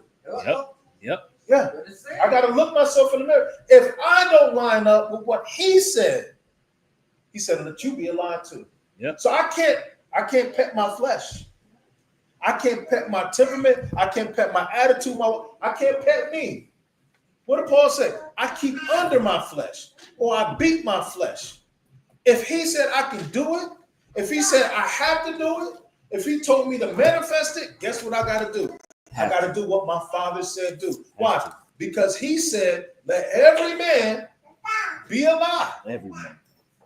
And that's important because he said when it comes time for judgment, a liar won't tarry in his sight. Guess who's a liar? Anyone who didn't do what he said do. Don't mean somebody you got to go on and literally lie on somebody. But if you were given a call, if you were given a commission, and guess what? Because you exist, you were given a call. You were given a commitment. Listen, that baby, beautiful. Little baby. What's her name again? Sanani. Sanati. Guess what? She got a call. Little Q. Guess what? He got a call. And if they don't do what the Most High commissioned them to do, that's what he's calling them. We must obey. They a liar. What'd you say, Moray? He spoke and we must obey. He spoke. When he told you to come forth, he didn't tell you to come forth and he didn't equip you. You were equipped with prerequisite talents, prerequisite giftings, prerequisite callings. That's why he said what? Gifts and callings are without what? Repentance. I gave them to you. If you can sing, I'm the one that gave you the talent. If you're a writer, I gave you the talent. If you're an artist, I gave you the talent. He said it's without repentance. Oh, that's without repentance. And so he said, let every man be alive that the Most High shall be true. I'm getting ahead of myself. Let me go to Romans 12:3. Yep. Romans 12 and 3.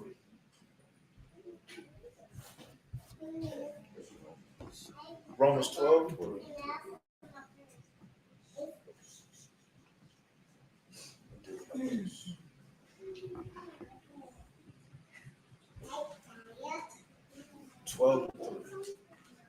It says, Romans 12, chapter 3rd verse.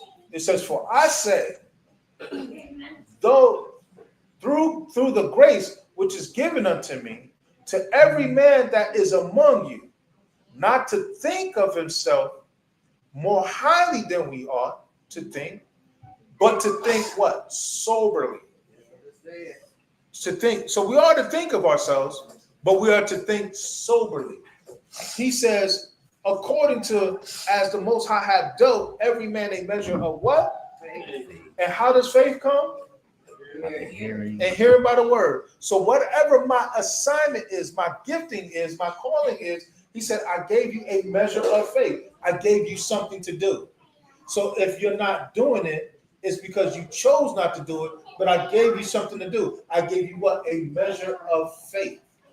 I gave you something, an assignment. I gave you a call. That's your call. The measure of faith. So I'm to think of myself like, listen, singing ain't for me. Look, and Nancy laughing. Singing, and you can laugh, and it's true. It ain't for me. I can't think of myself as a singer. I'm not a singer. I say that a lot because there's some running joke in the family. Everybody know Uncle Sean. I can't sing. Uncle Sean's nephew, father, whatever. Jalen, I can't sing. It's bad. Cheryl laughed. She done heard me sing, and I sing on purpose. Now I will say this: I sound good in the shower. Everybody sounds good in the shower. Listen. That's why he said, "Be sober." He said, "Don't think of yourself. Know your lane." James, I think it's chapter 2, said, don't seek to be what? Many masters. Why? For you shall receive the greater account. Why? I'm going to try to do more than I'm called to do. Listen, the way this man teach, or you being called to teach, not everybody just because you may not be called to teach, don't mean you're not called to serve in a different capacity. You can't look at what this man do and sit here and say, well, because I ain't doing that, I ain't serving. But you got a wisdom or a talent that can serve somewhere else. You got a wisdom or a talent that can be manifest somewhere else. What is your measure? What is your faith? What is it, that very thing that the Father has gifted you to do or called you to do, called you to manifest, so that way you can go ahead and walk in the wisdom, the counsel of the Most High, and bring his kingdom to pass. He said, I gave you a measure of faith. So for you to say that he didn't give you anything to do, guess what you did? You lied. You lied. You lied. If you're going through challenges, if you're facing struggles and you saying you can't get through it, you lied. If you saying you can't overcome it, you lied. Why? Because he put in you everything. He said, I put in you both what? To will his what? His good pleasure. His pleasure is to see you do righteous. His pleasure is to see you overcome. His pleasure is to see you walk in his glory. To see you walk in his good works. For you to say that you can't, you saying he didn't give you nothing to do. To say that you can't, he's saying that he's alive. And we just read in Romans 3 and 4, let every man be alive. That the Most High may be true. We go to Jeremiah 1 and 5. 1 and 5. Jeremiah 1 and 5. Jeremiah 1 and 5, and it says, before I formed thee, remember, been saying he done already, when he birthed you, when he had you birthed, when he spoke you forth, Brianna, like your talent with hair and all that, because you did a good job on joining his hair for that. Girl, do it. You know what I'm saying? Listen, it don't have to, people think serving the Most High is teaching, you know what I'm saying? Mm-hmm. No, that's a talent. He gifted you with that. Listen, hey, the board said don't think of yourself more highly than you are. Guess what Uncle Sean can't do? I can't do hair. I done tried to braid. What'd you say, sis? That's your mother. She can sing, right? But she can't braid like you. She can't do silk presses or whatever. Like, she can't do what you do. He said, don't think of yourself more highly than you are. You see what I'm saying? I can't do that. He said, before you were in your mom, Brianna, I'm talking to you. He said, before you was in your mom, he said, I knew you. He said it, didn't he? Didn't he say it? And he don't lie. He don't lie. That's something. The Father ain't making this up, y'all. Before he knew, Jalen, he knew it before it was in the womb. love you. Baby, you Before got the the time. womb. What'd you say, bro? Before the womb. Before, listen, before your mom and dad came together, he said, I knew you. Because remember, you wasn't in your mom's womb. No. Wait a minute. We missing it. Go ahead, bro. He said, before I formed you. Before, that's what I'm saying. Say, go ahead, brother. Before you what? In other words, the seed was not planted. Can you say it again, Kai? Look, hey, to Cheeks, welcome, baby. Good to see you. Before Before you was in your mom's womb. Before they was in your before womb. there was a seed. Listen, that's why we can't look at them. Listen, hear me, family. We got another generation of babies here. We hear them in the background, they making noise, they doing what babies do. Guess what? They were born with purpose. They were born with a destiny. They were born with a call. That's why we can't mistreat them. We can't. He said the children are my heritage. They're my reward. They're my heritage. In other words, what I birthed them to do, what I could. That's why we don't understand. Abortion is such a wicked thing. And if anybody ever got one, I'm not throwing off on you. No, repent. Go. You know what I'm saying? Can't get that back. What I'm saying is, it's such a wicked thing because the Father said if they conceived, they were conceived with a purpose. We don't know how many destinies were destroyed. We don't know how many anointings, callings, giftings, cures, answers to prayer were destroyed. That's why he said children are my heritage. Yo, listen, the enemy tested you early. You went through some stuff early. You can't identify yourself by your struggle because before you was in your mother's womb, he said, I formed you and I knew you. I know I put you here, Q. We identify with the struggle. We identify with the thing that's oppressing us, keeping us down, hurting us. We identify with that. But the Father said, no, I need you to come back to me because if you come back to me, then you'll find you. He said, listen, let me make you what? In my likeness, in my image. I know what measure of faith I gave you. Come back. Hit the reset, family. Hit the reset, son. Hit the reset, daughter. Reconnect with me. He said, I knew. He said, before you was in your mother's womb, Past tense. I knew you. I want you to bring Not that present. out. I want you to bring that out in a minute, brother. Not future. And before thou camest forth I out of the knew. womb, he said, what? I sanctified you. I set you apart.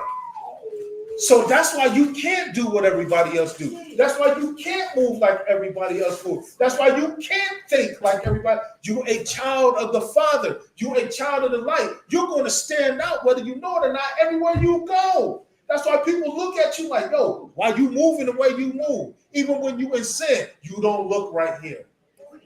Listen, when we were in the world bugging, even when we were in sin, we didn't look like everybody else. Why? Mm-hmm. Because he said before, that light was always there. Aunt Diddy, you may have did what you did, right? But you didn't look like everybody else that was doing it. No, there was something even different about you even then. Even in your dirt. Even in your, what did David say? If I make my bed in the grave, and she'll what? Down there. He said, my darkness is what? Light to him. He's there. This word, listen, you can think of yourself in the lowest form, the lowest state that wherever you was at, the Father said, listen, but I gave you a purpose. I gave you a call. I'm there.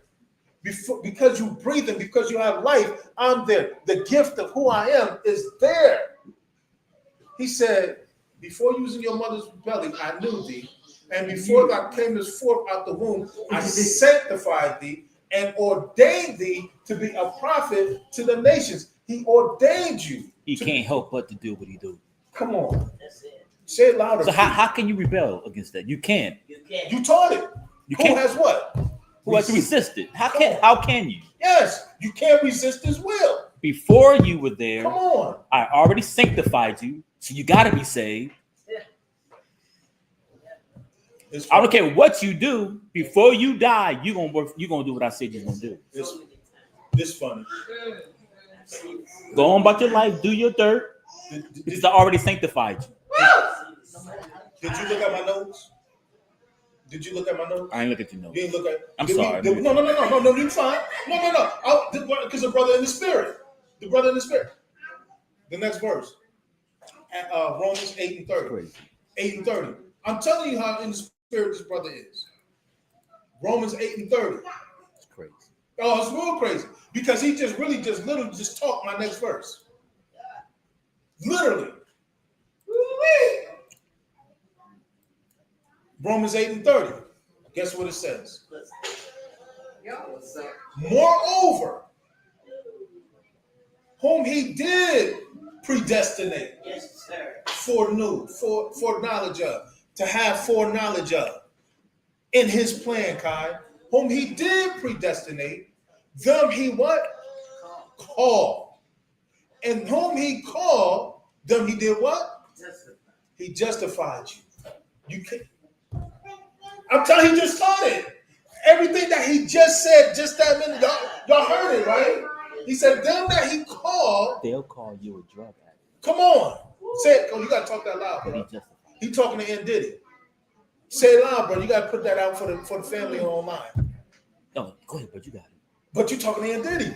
I'm talking to you. I know. I'm saying you need to let the people know what you're saying. That's what he did. He whispered. He talking about they will see N. Diddy and what she used to do. N. Diddy used to do drugs. The people that remember you when, they always gonna remember you when. But the Father know what he called you. He said, those he justified, those that he called, he justified. And Diddy, you used to be used to do drugs. Yes, I did. You was in sin. Yes, I was. But the word says he called you. Huh. And that he called you, what did he do? Mm. He justified you. Who did it? He did it. He made you righteous Yes, sir. in his sight. He said, those who them he called, he justified, Yes, sir. and those he justified, Hey. he glorified. Glory. He gave While us you're a sinner, victory. Yes. He already before you did was it. here, he justified you. Listen, we just playing the part. You. We just playing the You saw your part. mom. We literally just You saw playing the your role. Yes, sir. So when you talk about You the saw everything you assignment go through. or the mission, But in his eyes, no matter what are we you called go to through, prove? What are we called to how do? you We're called to prove. We're called to do his works. That's why James says what he said. Let me go to James chapter That's 2. why we don't put it. Let me go to James trust in chapter 2. We don't put trust in the uncle. James We don't chapter put 2. trust in the brother and sister. Let me find He James sanctified chapter 2. you before. Let me go to verse 14. James 2:14. Before all of that. Bear with me, chat. I'm on the screen. So if you're commenting all This is praises, going I to hope you guys are walking I with me. don't care how hurt you With get. that being said, James 2:14 it It's says, gotta come around. Because I what does it profit, my brother? Oh, deep. Because he put the word in you. Uncle Mike, he gave us some That's signs. why. Before we were put No here, matter what, he called us, he you predestined us, heard his voice. all of this, You right? came.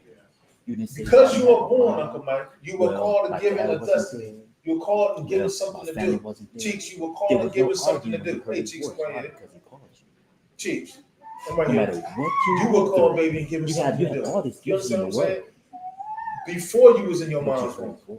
This is important, he says, Because you heard his because in voice. verse 14 he He said, already what called you. profit, He what doth sanctified it you. profit, my He brother, justified you. though He a glorified man you. say All of he those have past faith? things is already done. You can say you have faith. Now Just remember, walking out, we he asked already the gave us question time. earlier. Can you smell faith?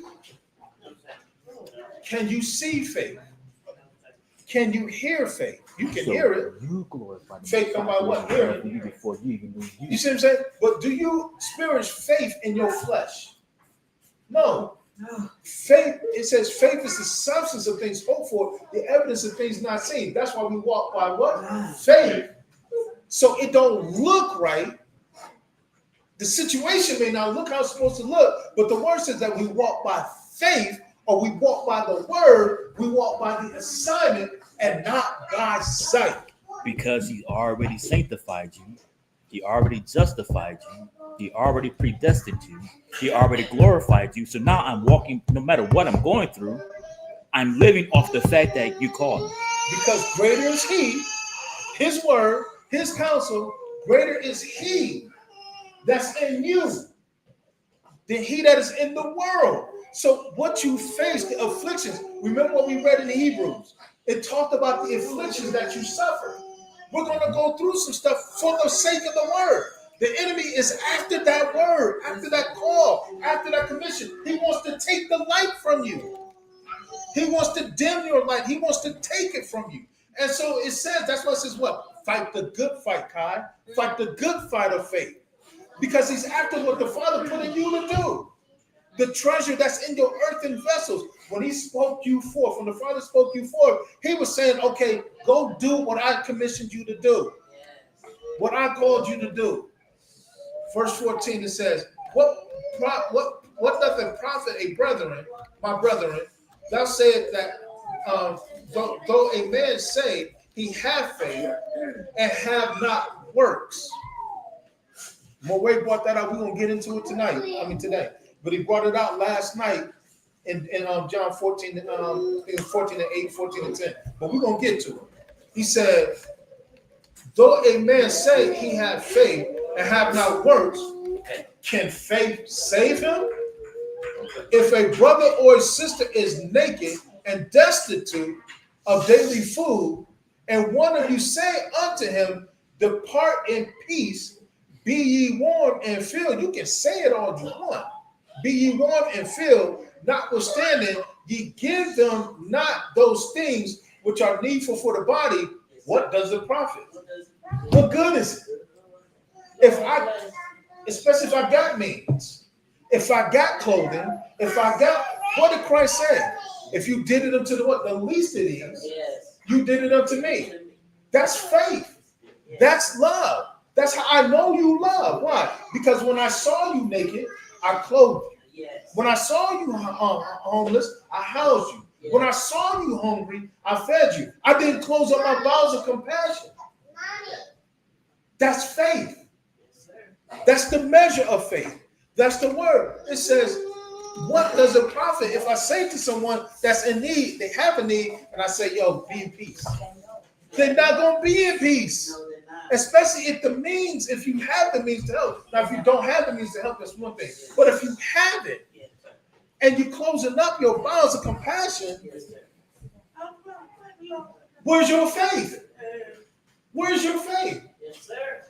If I have the $10 you need, and I don't give it to you, where's my faith at? You need $10, Aunt Nancy. And I have $10, and I said the Lord is going to work it out. Am I in the faith, Aunt Nancy? You're not in the I faith. missed a golden or a grand opportunity to be a blessing, to see the love, to love my aunt, and to, you see what I'm saying? Yes, sir. How we saying we in the faith? Man. No, James is saying you'll see my faith.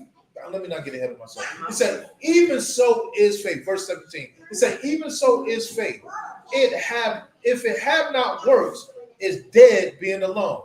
Yes, sir. Verse 18, it say, yea, a man say, thou hast faith, and I have works.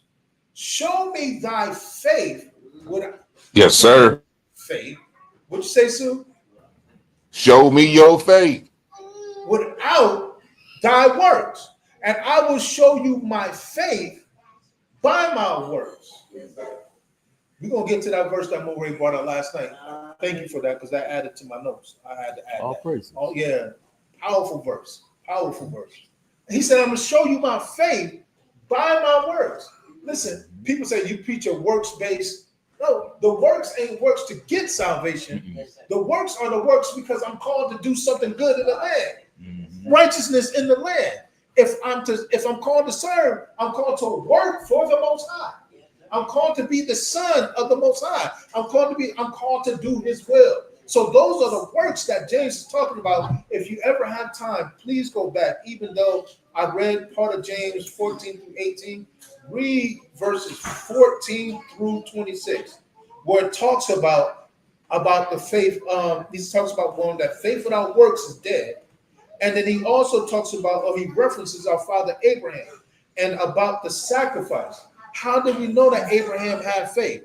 Because when Abraham was told to sacrifice that which he loved the most, his son, he believed and trusted the Most High and was willing to do it. To the point he told the servants that were with him, wait down here. No, rephrase that, Auntie. He said, I'll be back. He said, what? What is it? Will be back. He trusted and believed. Then listen, the Most High didn't just give me this boy and say he was going to be an heir, say he was going to inherit all mine, for me now to sacrifice him and to now all of a sudden he pass away and never come back. He trusted the Most High to the point that he was willing to obey the Most High with that thing that he loved the most. So when James is talking about this, he's saying that those were Abraham's what? Works. How did we know Abraham was faithful? How did we know Abraham had faith? When he was told to do something, he did it. Even to the thing he loved the most. He referenced Rahab the harlot, Rahab the Canaanite woman, a Canaanite woman. So we talking about somebody that was the father of our faith, and we talking about a woman who was not even in the nation. This Canaanite woman sees our spies. Sees our spies. And the word says that these spies she hid to the saving of her house. That was kind of faith unto her. She ain't even an Israelite, Jalen. She's not even in the family. But her house was saved because she cleaved to Israel. She believed in the God of Israel. And it was counted unto her righteousness that she can come along and be a servant. She can come along and be someone, and her family and her household will be saved. We're going to destroy the rest of them people. But you and your family are going to be saved. Y'all can be servants. Why? Because you believed in our God. Yeah, she was a harlot. And the word says she believed our God. So it was kind of this, her works demonstrated the fact that when they were looking for them spies, she hid them. She didn't fear what they would do to her if they found out. She feared the God that those spies served. She was like, listen, when you go back and you review that story, it literally said that the people's heart faint and melt, that they weep because of your God. She watched her people die To save her house. Because she did what? She believed our God. She believed the word of the stories of our God. She heard. watched her people die. Nancy, what? She only heard. She only heard what happened to Israel. She heard the what? The word. The word traveled. Yo, did you hear what that God? Man, She the locusts, watched her the darkness, the nation frogs. Yeah. She heard what happened to Israel. And she said, listen, And she lived. She lived. I'm a cling to these people. I'm a gravitate to these people. That's powerful. Yes, It is. she heard it. To the point, to Moray's point, she allowed even her nation, She just watched. She it. watched She her watched nation them. get destroyed. yeah, to the saving of her house. Yeah, to the saving of her house. But that was kind of this faith. It's deep. If they So didn't go when into you her talk house, about they wouldn't have got saved. when you talk about the word, If they just went to her house, then they would have got saved. When you talk about her house, when you talk about the word or the verse that Moray brought out even last night, John 14, verse, I think it's verse 10. Yeah, verse 10. John 14:10. Yeah, powerful verse. If you did not listen to that, taking a deeper look last night, go back and listen to that. Go back. We didn't even get past the first verse of chapter 6. John 14 and 10. Matter of fact, let me start at verse 9. No, let me start at verse 8.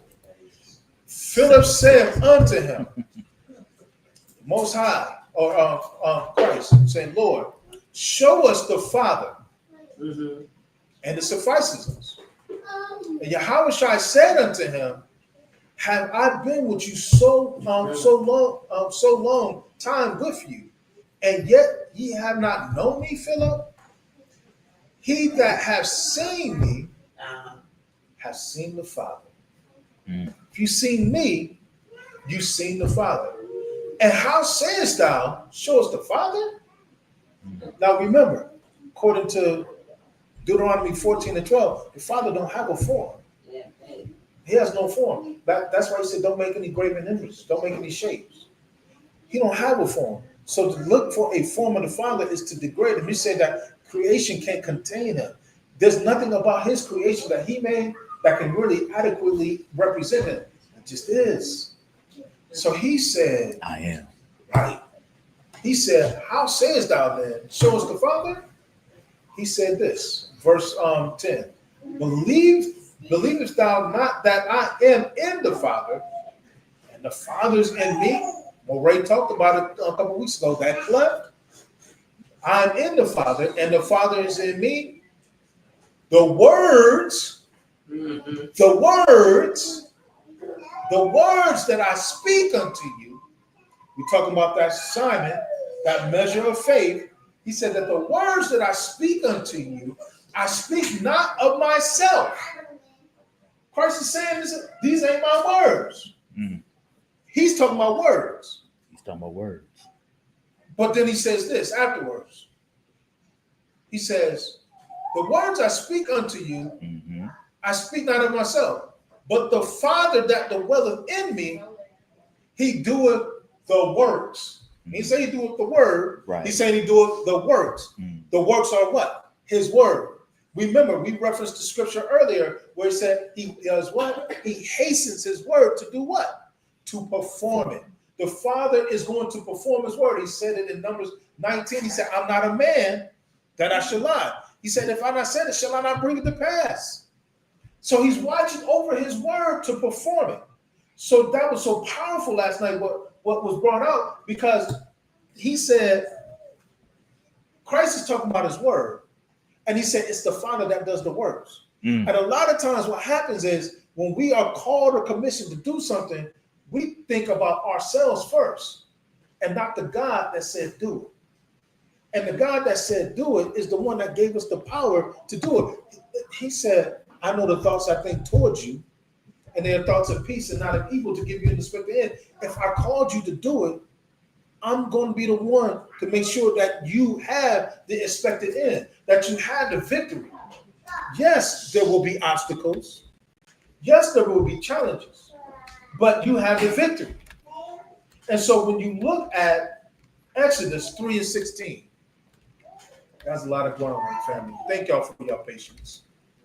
And I promise you, now that I've gotten to this point, I'm wrapping up. I really am. Go to Exodus 3, 16. 3 and 16.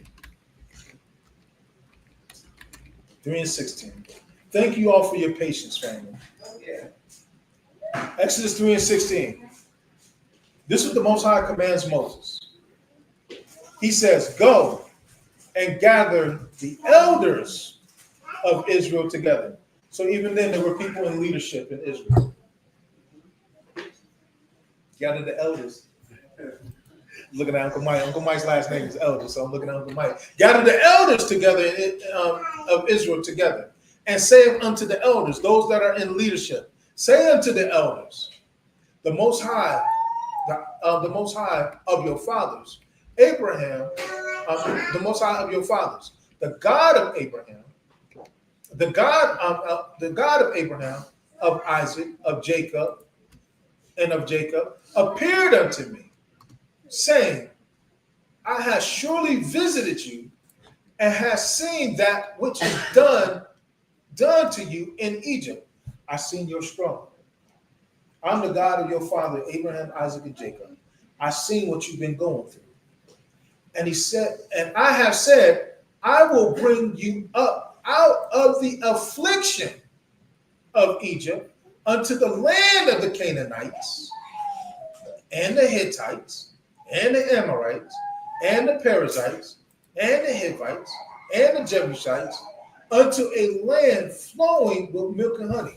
So what he's saying is in verse 17 is, I've seen your affliction.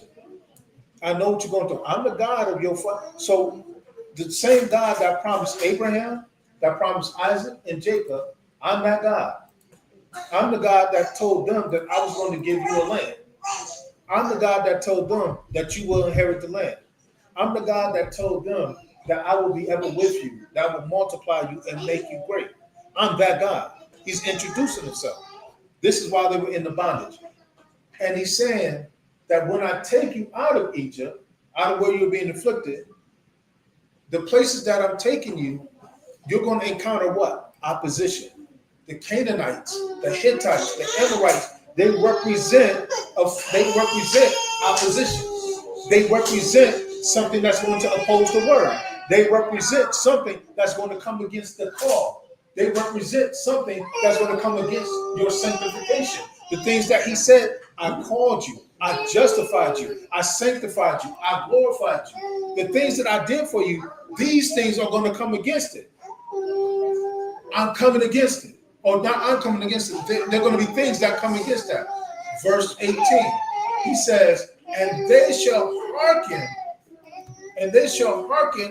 he said, I'm bringing you to a land flowing with milk and honey. Verse 18, and they shall hearken to my voice, and they shall come, and thou and the elders of Israel unto the king of Egypt, and ye shall say unto him, the Most High God, the Most High God of the Hebrews, have met with us. This is what the word should be to the elders, that the Most High has met with us.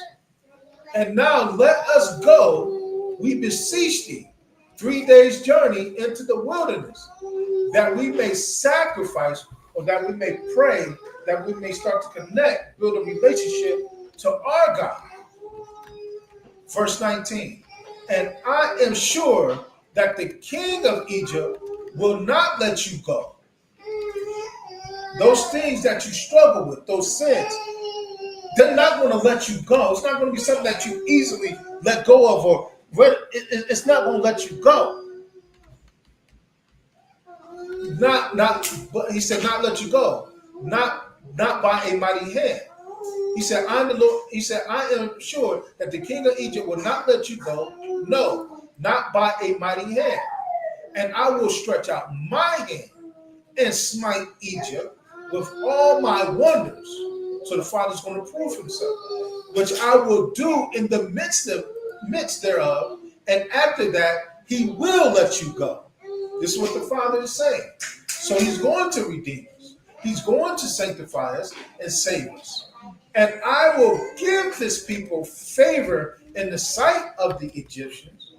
And it shall come to pass that when you go, you shall not go empty. But every woman shall borrow of her neighbor, and he and her that sojourneth in her house, jewels of silver, gold, and raiment, and ye shall put them upon your sons and upon your daughters, and ye shall spoil the Egyptians. Next chapter. And Moses answered, this is Moses' reply to the Father. Moses answered and said, but behold, they will not believe me, not hearken unto my voice. Moses is concerned about him. His eyes are on him, and he says, they will not believe me, not hearken unto my voice, for they will say, the Most High have not appeared unto thee. Remember, we've suffered so long. We've gone through so much to the point now that our family, our ancestors are at a point where they're not trusting and believing in the promises of the Father. We're getting away. Remember, this is one of the resets. And he says, they will not hearken unto me. They will say that the Most High had not appeared unto thee. Verse 2. And the Most High said unto him, what is in your hand? He asked him, what is in your hand? He didn't say to Moses, this is what I'm going to do. He didn't say to Moses, let me step in and fix this. He asked Moses a question. He asked Moses, what is in your hand?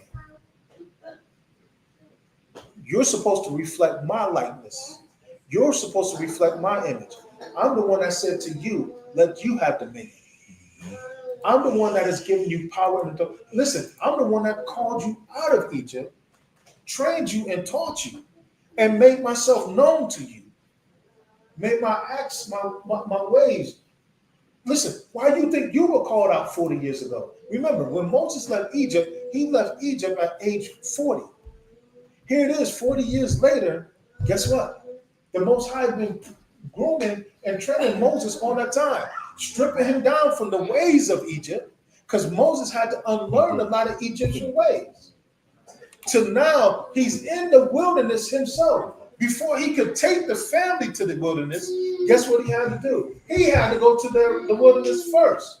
And he had to unlearn Egyptian ways, unlearn Egyptian mindset, unlearn Egyptian culture, and he had to connect with the God of Israel, the one that gifted him, the one that gave him that zeal. Remember, there was a zeal that Moses had, that when he realized he was when he realized he was Israel, when he realized he was Hebrew, guess what he did? He went out and he sought to deliver his people there, but he sought to deliver his people through his means. Remember, the word says, not by might, nor by power, but by his spirit. What did Moses do the first time when he found out he was an Israelite? He went out and he killed an Egyptian slaver. He found an Egyptian slaver that was beating his kinsmen. Mind you, the people that he called himself trying to rescue, the people that he called himself trying to be a blessing to, they didn't know who he was. They were at a point in their life where they wasn't trusting and believing in the God of Israel. And he's saying, yo, you guys are brothers. You guys are Israelites. Yo, he started beating and he killed and he smote an Egyptian servant, to the point that the father had to have him sent away in order to save his life. So he had to not only get to the point where he wasn't relying on his knowledge, on his reputation, on his skill, his aptitude. He had to get to the point that he had to trust and believe in the word of the Father, because he had that zeal. Listen, the zeal was in Moses. It was already spoken and prophesied before that there would be a deliverer that would come.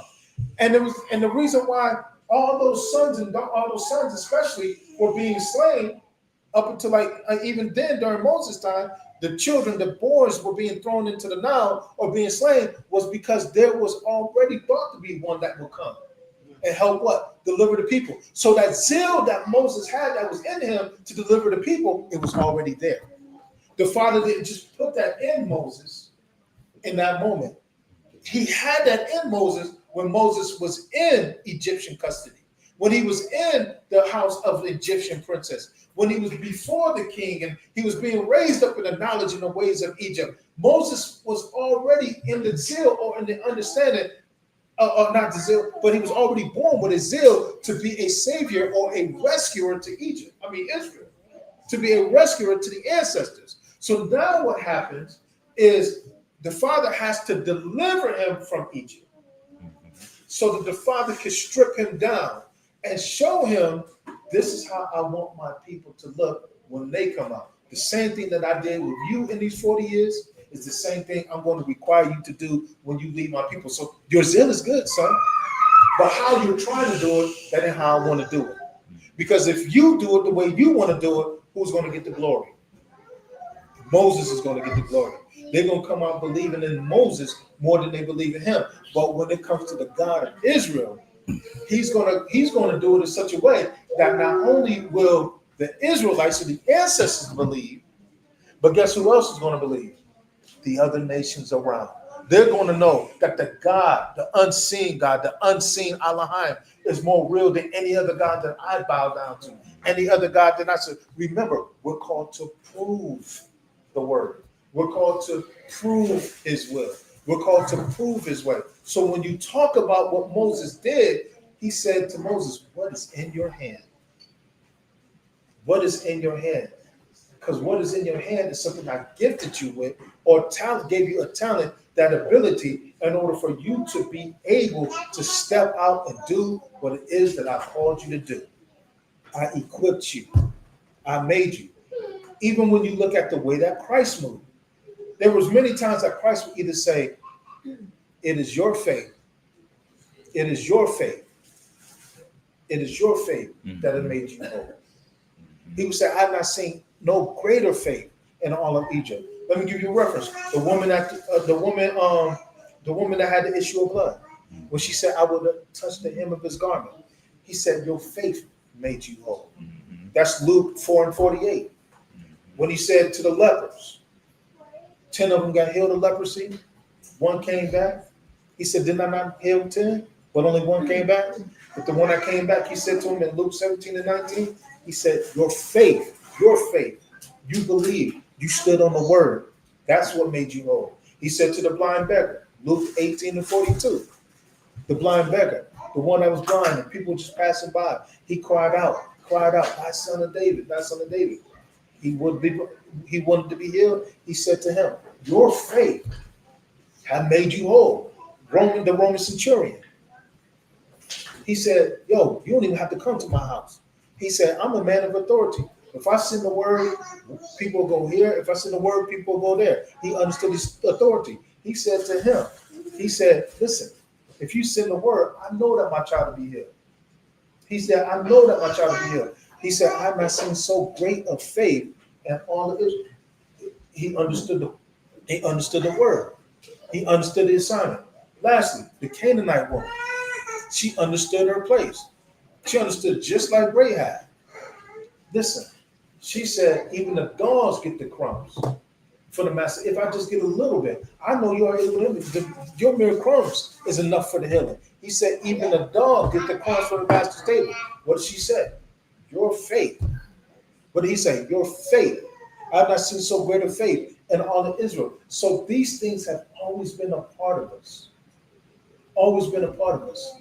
So when the king says, or what is the king looking for as proof, because we're called to prove it, what the king is looking for as proof of our love, as proof of our obedience, when he says, if you love me, keep my commandments, keep my charge, keep my word. If you love me, keep my commandments. He's looking for proof. Let me go to my last verse and I'll be done.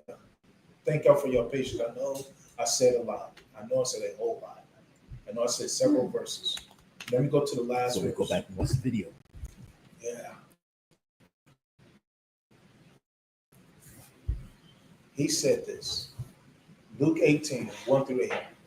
And he spake a parable, and he said unto them, to this end, that men ought to always pray. I'm sorry, Luke 18:1-8. He said, men ought to always pray and not faint. Prayer, true prayer is the word. And he said, men ought to always pray and not faint. Why would we faint? Because we're in a battle. And he said, for us, Jalen, that we always pray, God, and not faint. He says, saying, in this parable, this is what he said. There was in a city a judge who feared not the Most High, neither regarded man. So this dude didn't care about the Most High, nor regarded man. There was a widow in that city who came unto him saying, avenge me of mine adversary. And he would not for a while. So we're enduring, going through affliction. Remember what we read? I know that's so long ago. So if you feel that, definitely go back and listen. He was talking about in Hebrews 10, the affliction, bringing to remembrance when we were illuminated, when we were given the light, when we were given the understanding, when we were given the foes, that we will go through affliction. When we're illuminated, that we will go through affliction. He said, he would not for a while, that it may not look like that word is going to happen for a while. So he would not for a while, but afterwards said within himself, though I fear not God, nor regard man, yet because this widow troubleth me, stood on the belief, stood on the promise that you're a man of authority, you're a man of position. You can do something about my situation. I trust and believe what you said. What did the Father say? I'm not a man that I should lie.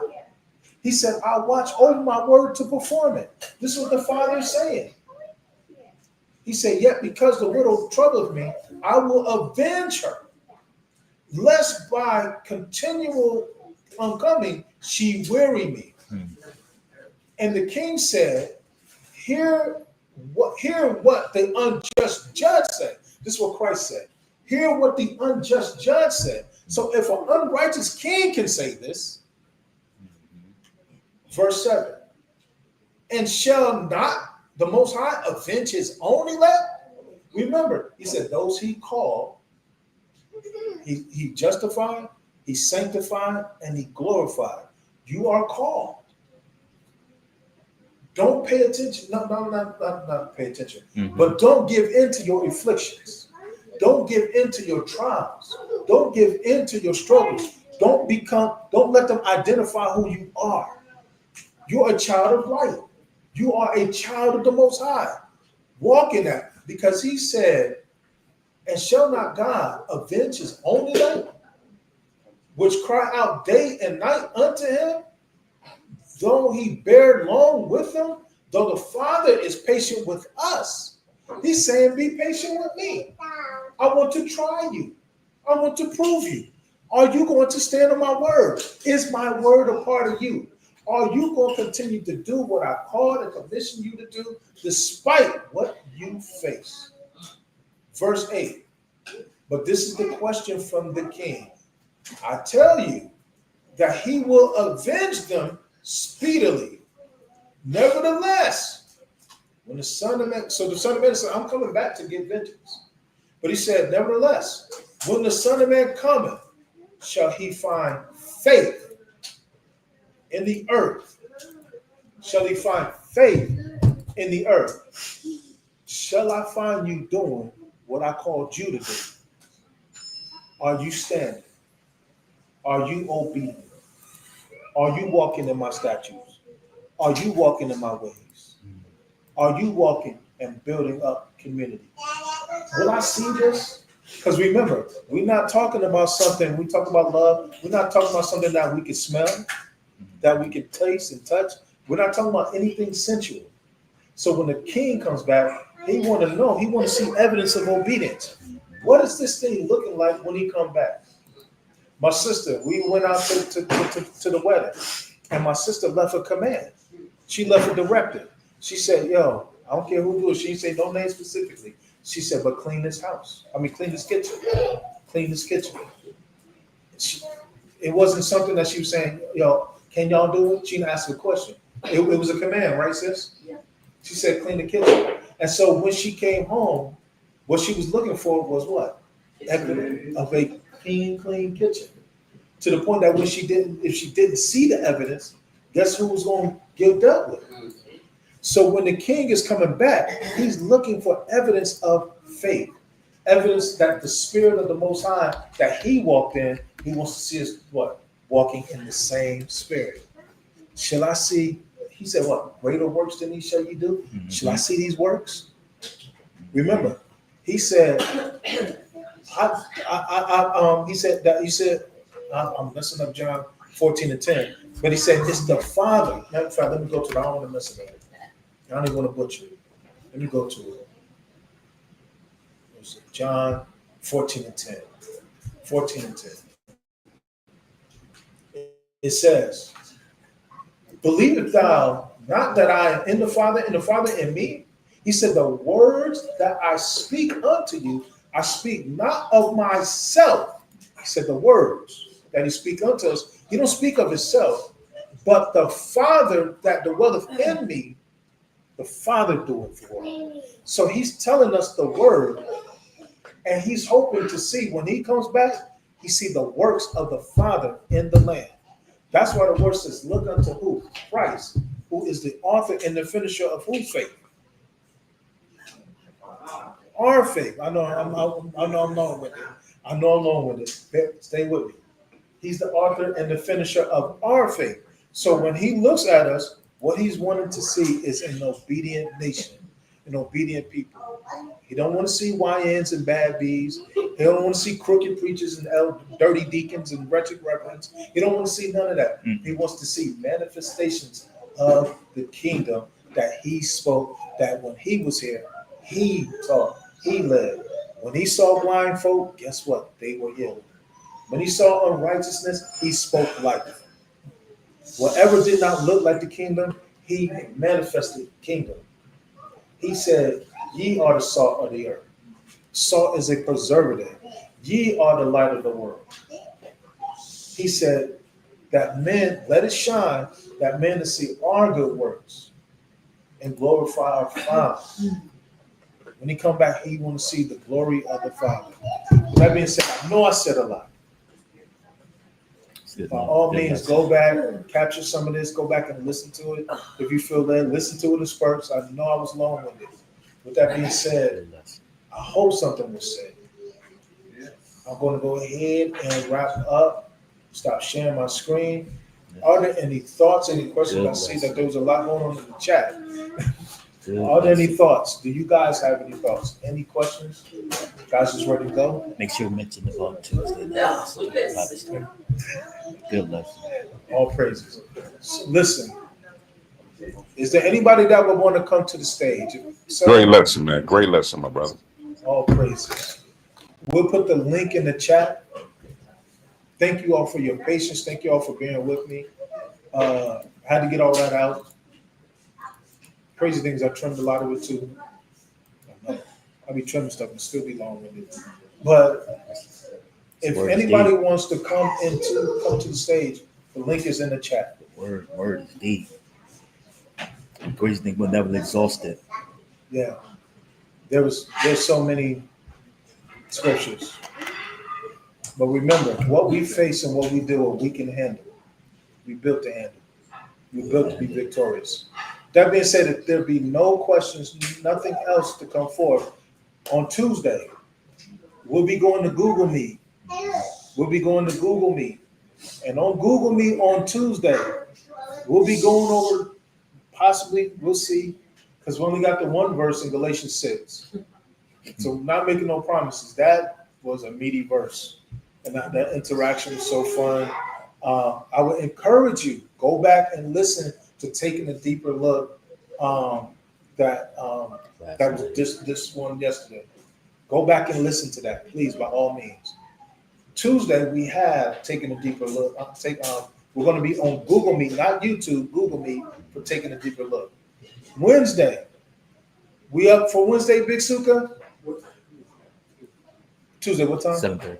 7:30 Tuesday. All day long. All day long. So Wednesday, we got Wednesday we got Suka with the marriage group. One flesh. We got that going on Wednesday at 7:30. Also with our young people, I think the consensus is from most of them that we go for. I'll shoot the information out. If you guys have a change of heart, let me know tomorrow. But what I understand the consensus to be is a potential that we will go for on this coming Thursday. Go for it, and we'll talk about the topic and stuff. But young people, for those that are in the chat, if you got young adults in your home, we want to. We're doing the young and the restless. We are next. We're doing the young and restless, the young and the fearless. My bad. 40 and slip. Young and the fearless. Young and the fearless podcast on Thursday. Yes. No, I was actually I messed up. I really said young and the restless. No, that was a real slip that time. I'm being brutally honest. I ain't gonna lie. I messed up that time. Young and the fearless, we are next. So if you have young people in your homes, encourage them on Thursday at 8:00. It's going to be a great dialogue. It's not in the sense Is like there age gap? Could you say young people? Or are we talking like teenagers? We're talking Young teenagers. We're talking young adults. But join the group. We have a great panel of young people representing all levels. So we got single female, got single males, we got married couples. So we got a great group of young people that are really desiring and seeking the Most High. So I would encourage you also to join that. And any of our older, elders, if you want to join us on that to support the young people, I think it's a great platform, and it won't be me talking a lot. It's really them doing the talking. And so, with that being said, we have the young and the fearless, not Nancy, not the young and the restless, the young and the fearless. We are next. That's on Thursday. On Friday, We are young, we are next. yeah, we are next. Not we got next, but they're literally next. With that being said, Friday, and we'll talk about whatever topic or title you'll hear that come about. But we're still going to have taken a deeper dive on Friday. On Friday. And so we're going to move to more of a different energy, a different tone. But look for us on Friday. That we're also going to have that. And of course, next Sabbath will be the class. Stay tuned. I'm thinking my Moray is going to be teaching at 12 o'clock. I'm thinking. But if you tell me, then you'll see me. Either way it goes, we're going to be doing some teaching. So we have a full week next week. Tuesday, remember, Google Meet on Tuesday. Google Meet 7:30. on Tuesday, 7:30. And let's get that's Bible study. That's going to be Study the the Bible book. study. Study the book. We're going to study a book. We're going to finish up Galatians. Mhm. We're going to finish, I think. No, I'm not even going to promise that. We're going to try to finish Galatians. We're going to try to finish Galatians. There's some other stuff. Mhm. Golly. But anyway, we'll try to finish Galatians on Tuesday. On Wednesday, we got the One Flesh at 7:30. On Thursday, we have the Young and the Fearless at 8 o'clock. On Friday, we have taking a deeper look, and that's going to be at 7:30. And of course, our next Shabbat class is going to be at 12 o'clock. So we have a full week. Thank you all for your time. Thank you all for your patience. Before we go, we're going to go over Numbers 6, verses 22 to 27. Mhm. And it says, and the Most High spake unto Moses, saying, Speak unto Aaron and unto his sons, saying, On this wise ye shall bless the children of Israel, saying unto them, The Most High bless thee and keep thee, and the Most High make his face shine upon thee and be gracious unto thee. And the Most High lift up his countenance upon thee Mhm. and give thee peace. Yes, Father. And they shall put my name upon the children of Israel, and I will bless them. Hallelujah. That being said, Mm. I don't know if there's any questions in the That's chat. That being said, you all be blessed. Beautiful. If you have any questions, look for these things that we're going to be doing next week. On Tuesday, we're going to be very busy next week. Please feel free to join us. Look for the alerts. If you got questions, comments, anything that's even said even today, bring your questions for next week. We're going to be loaded with a lot of stuff. We're going to be very active next week. And hopefully it'll be a lot of edification that comes to you all, Israel. That being said, we love you. Any words, Moray? Beautiful. Big homie. Any words, big homie? I'm sorry. Super. All is well, bro. Great lesson. All is well. We said we love you, family. Shalom. Beautiful. Look around and it's mighty too.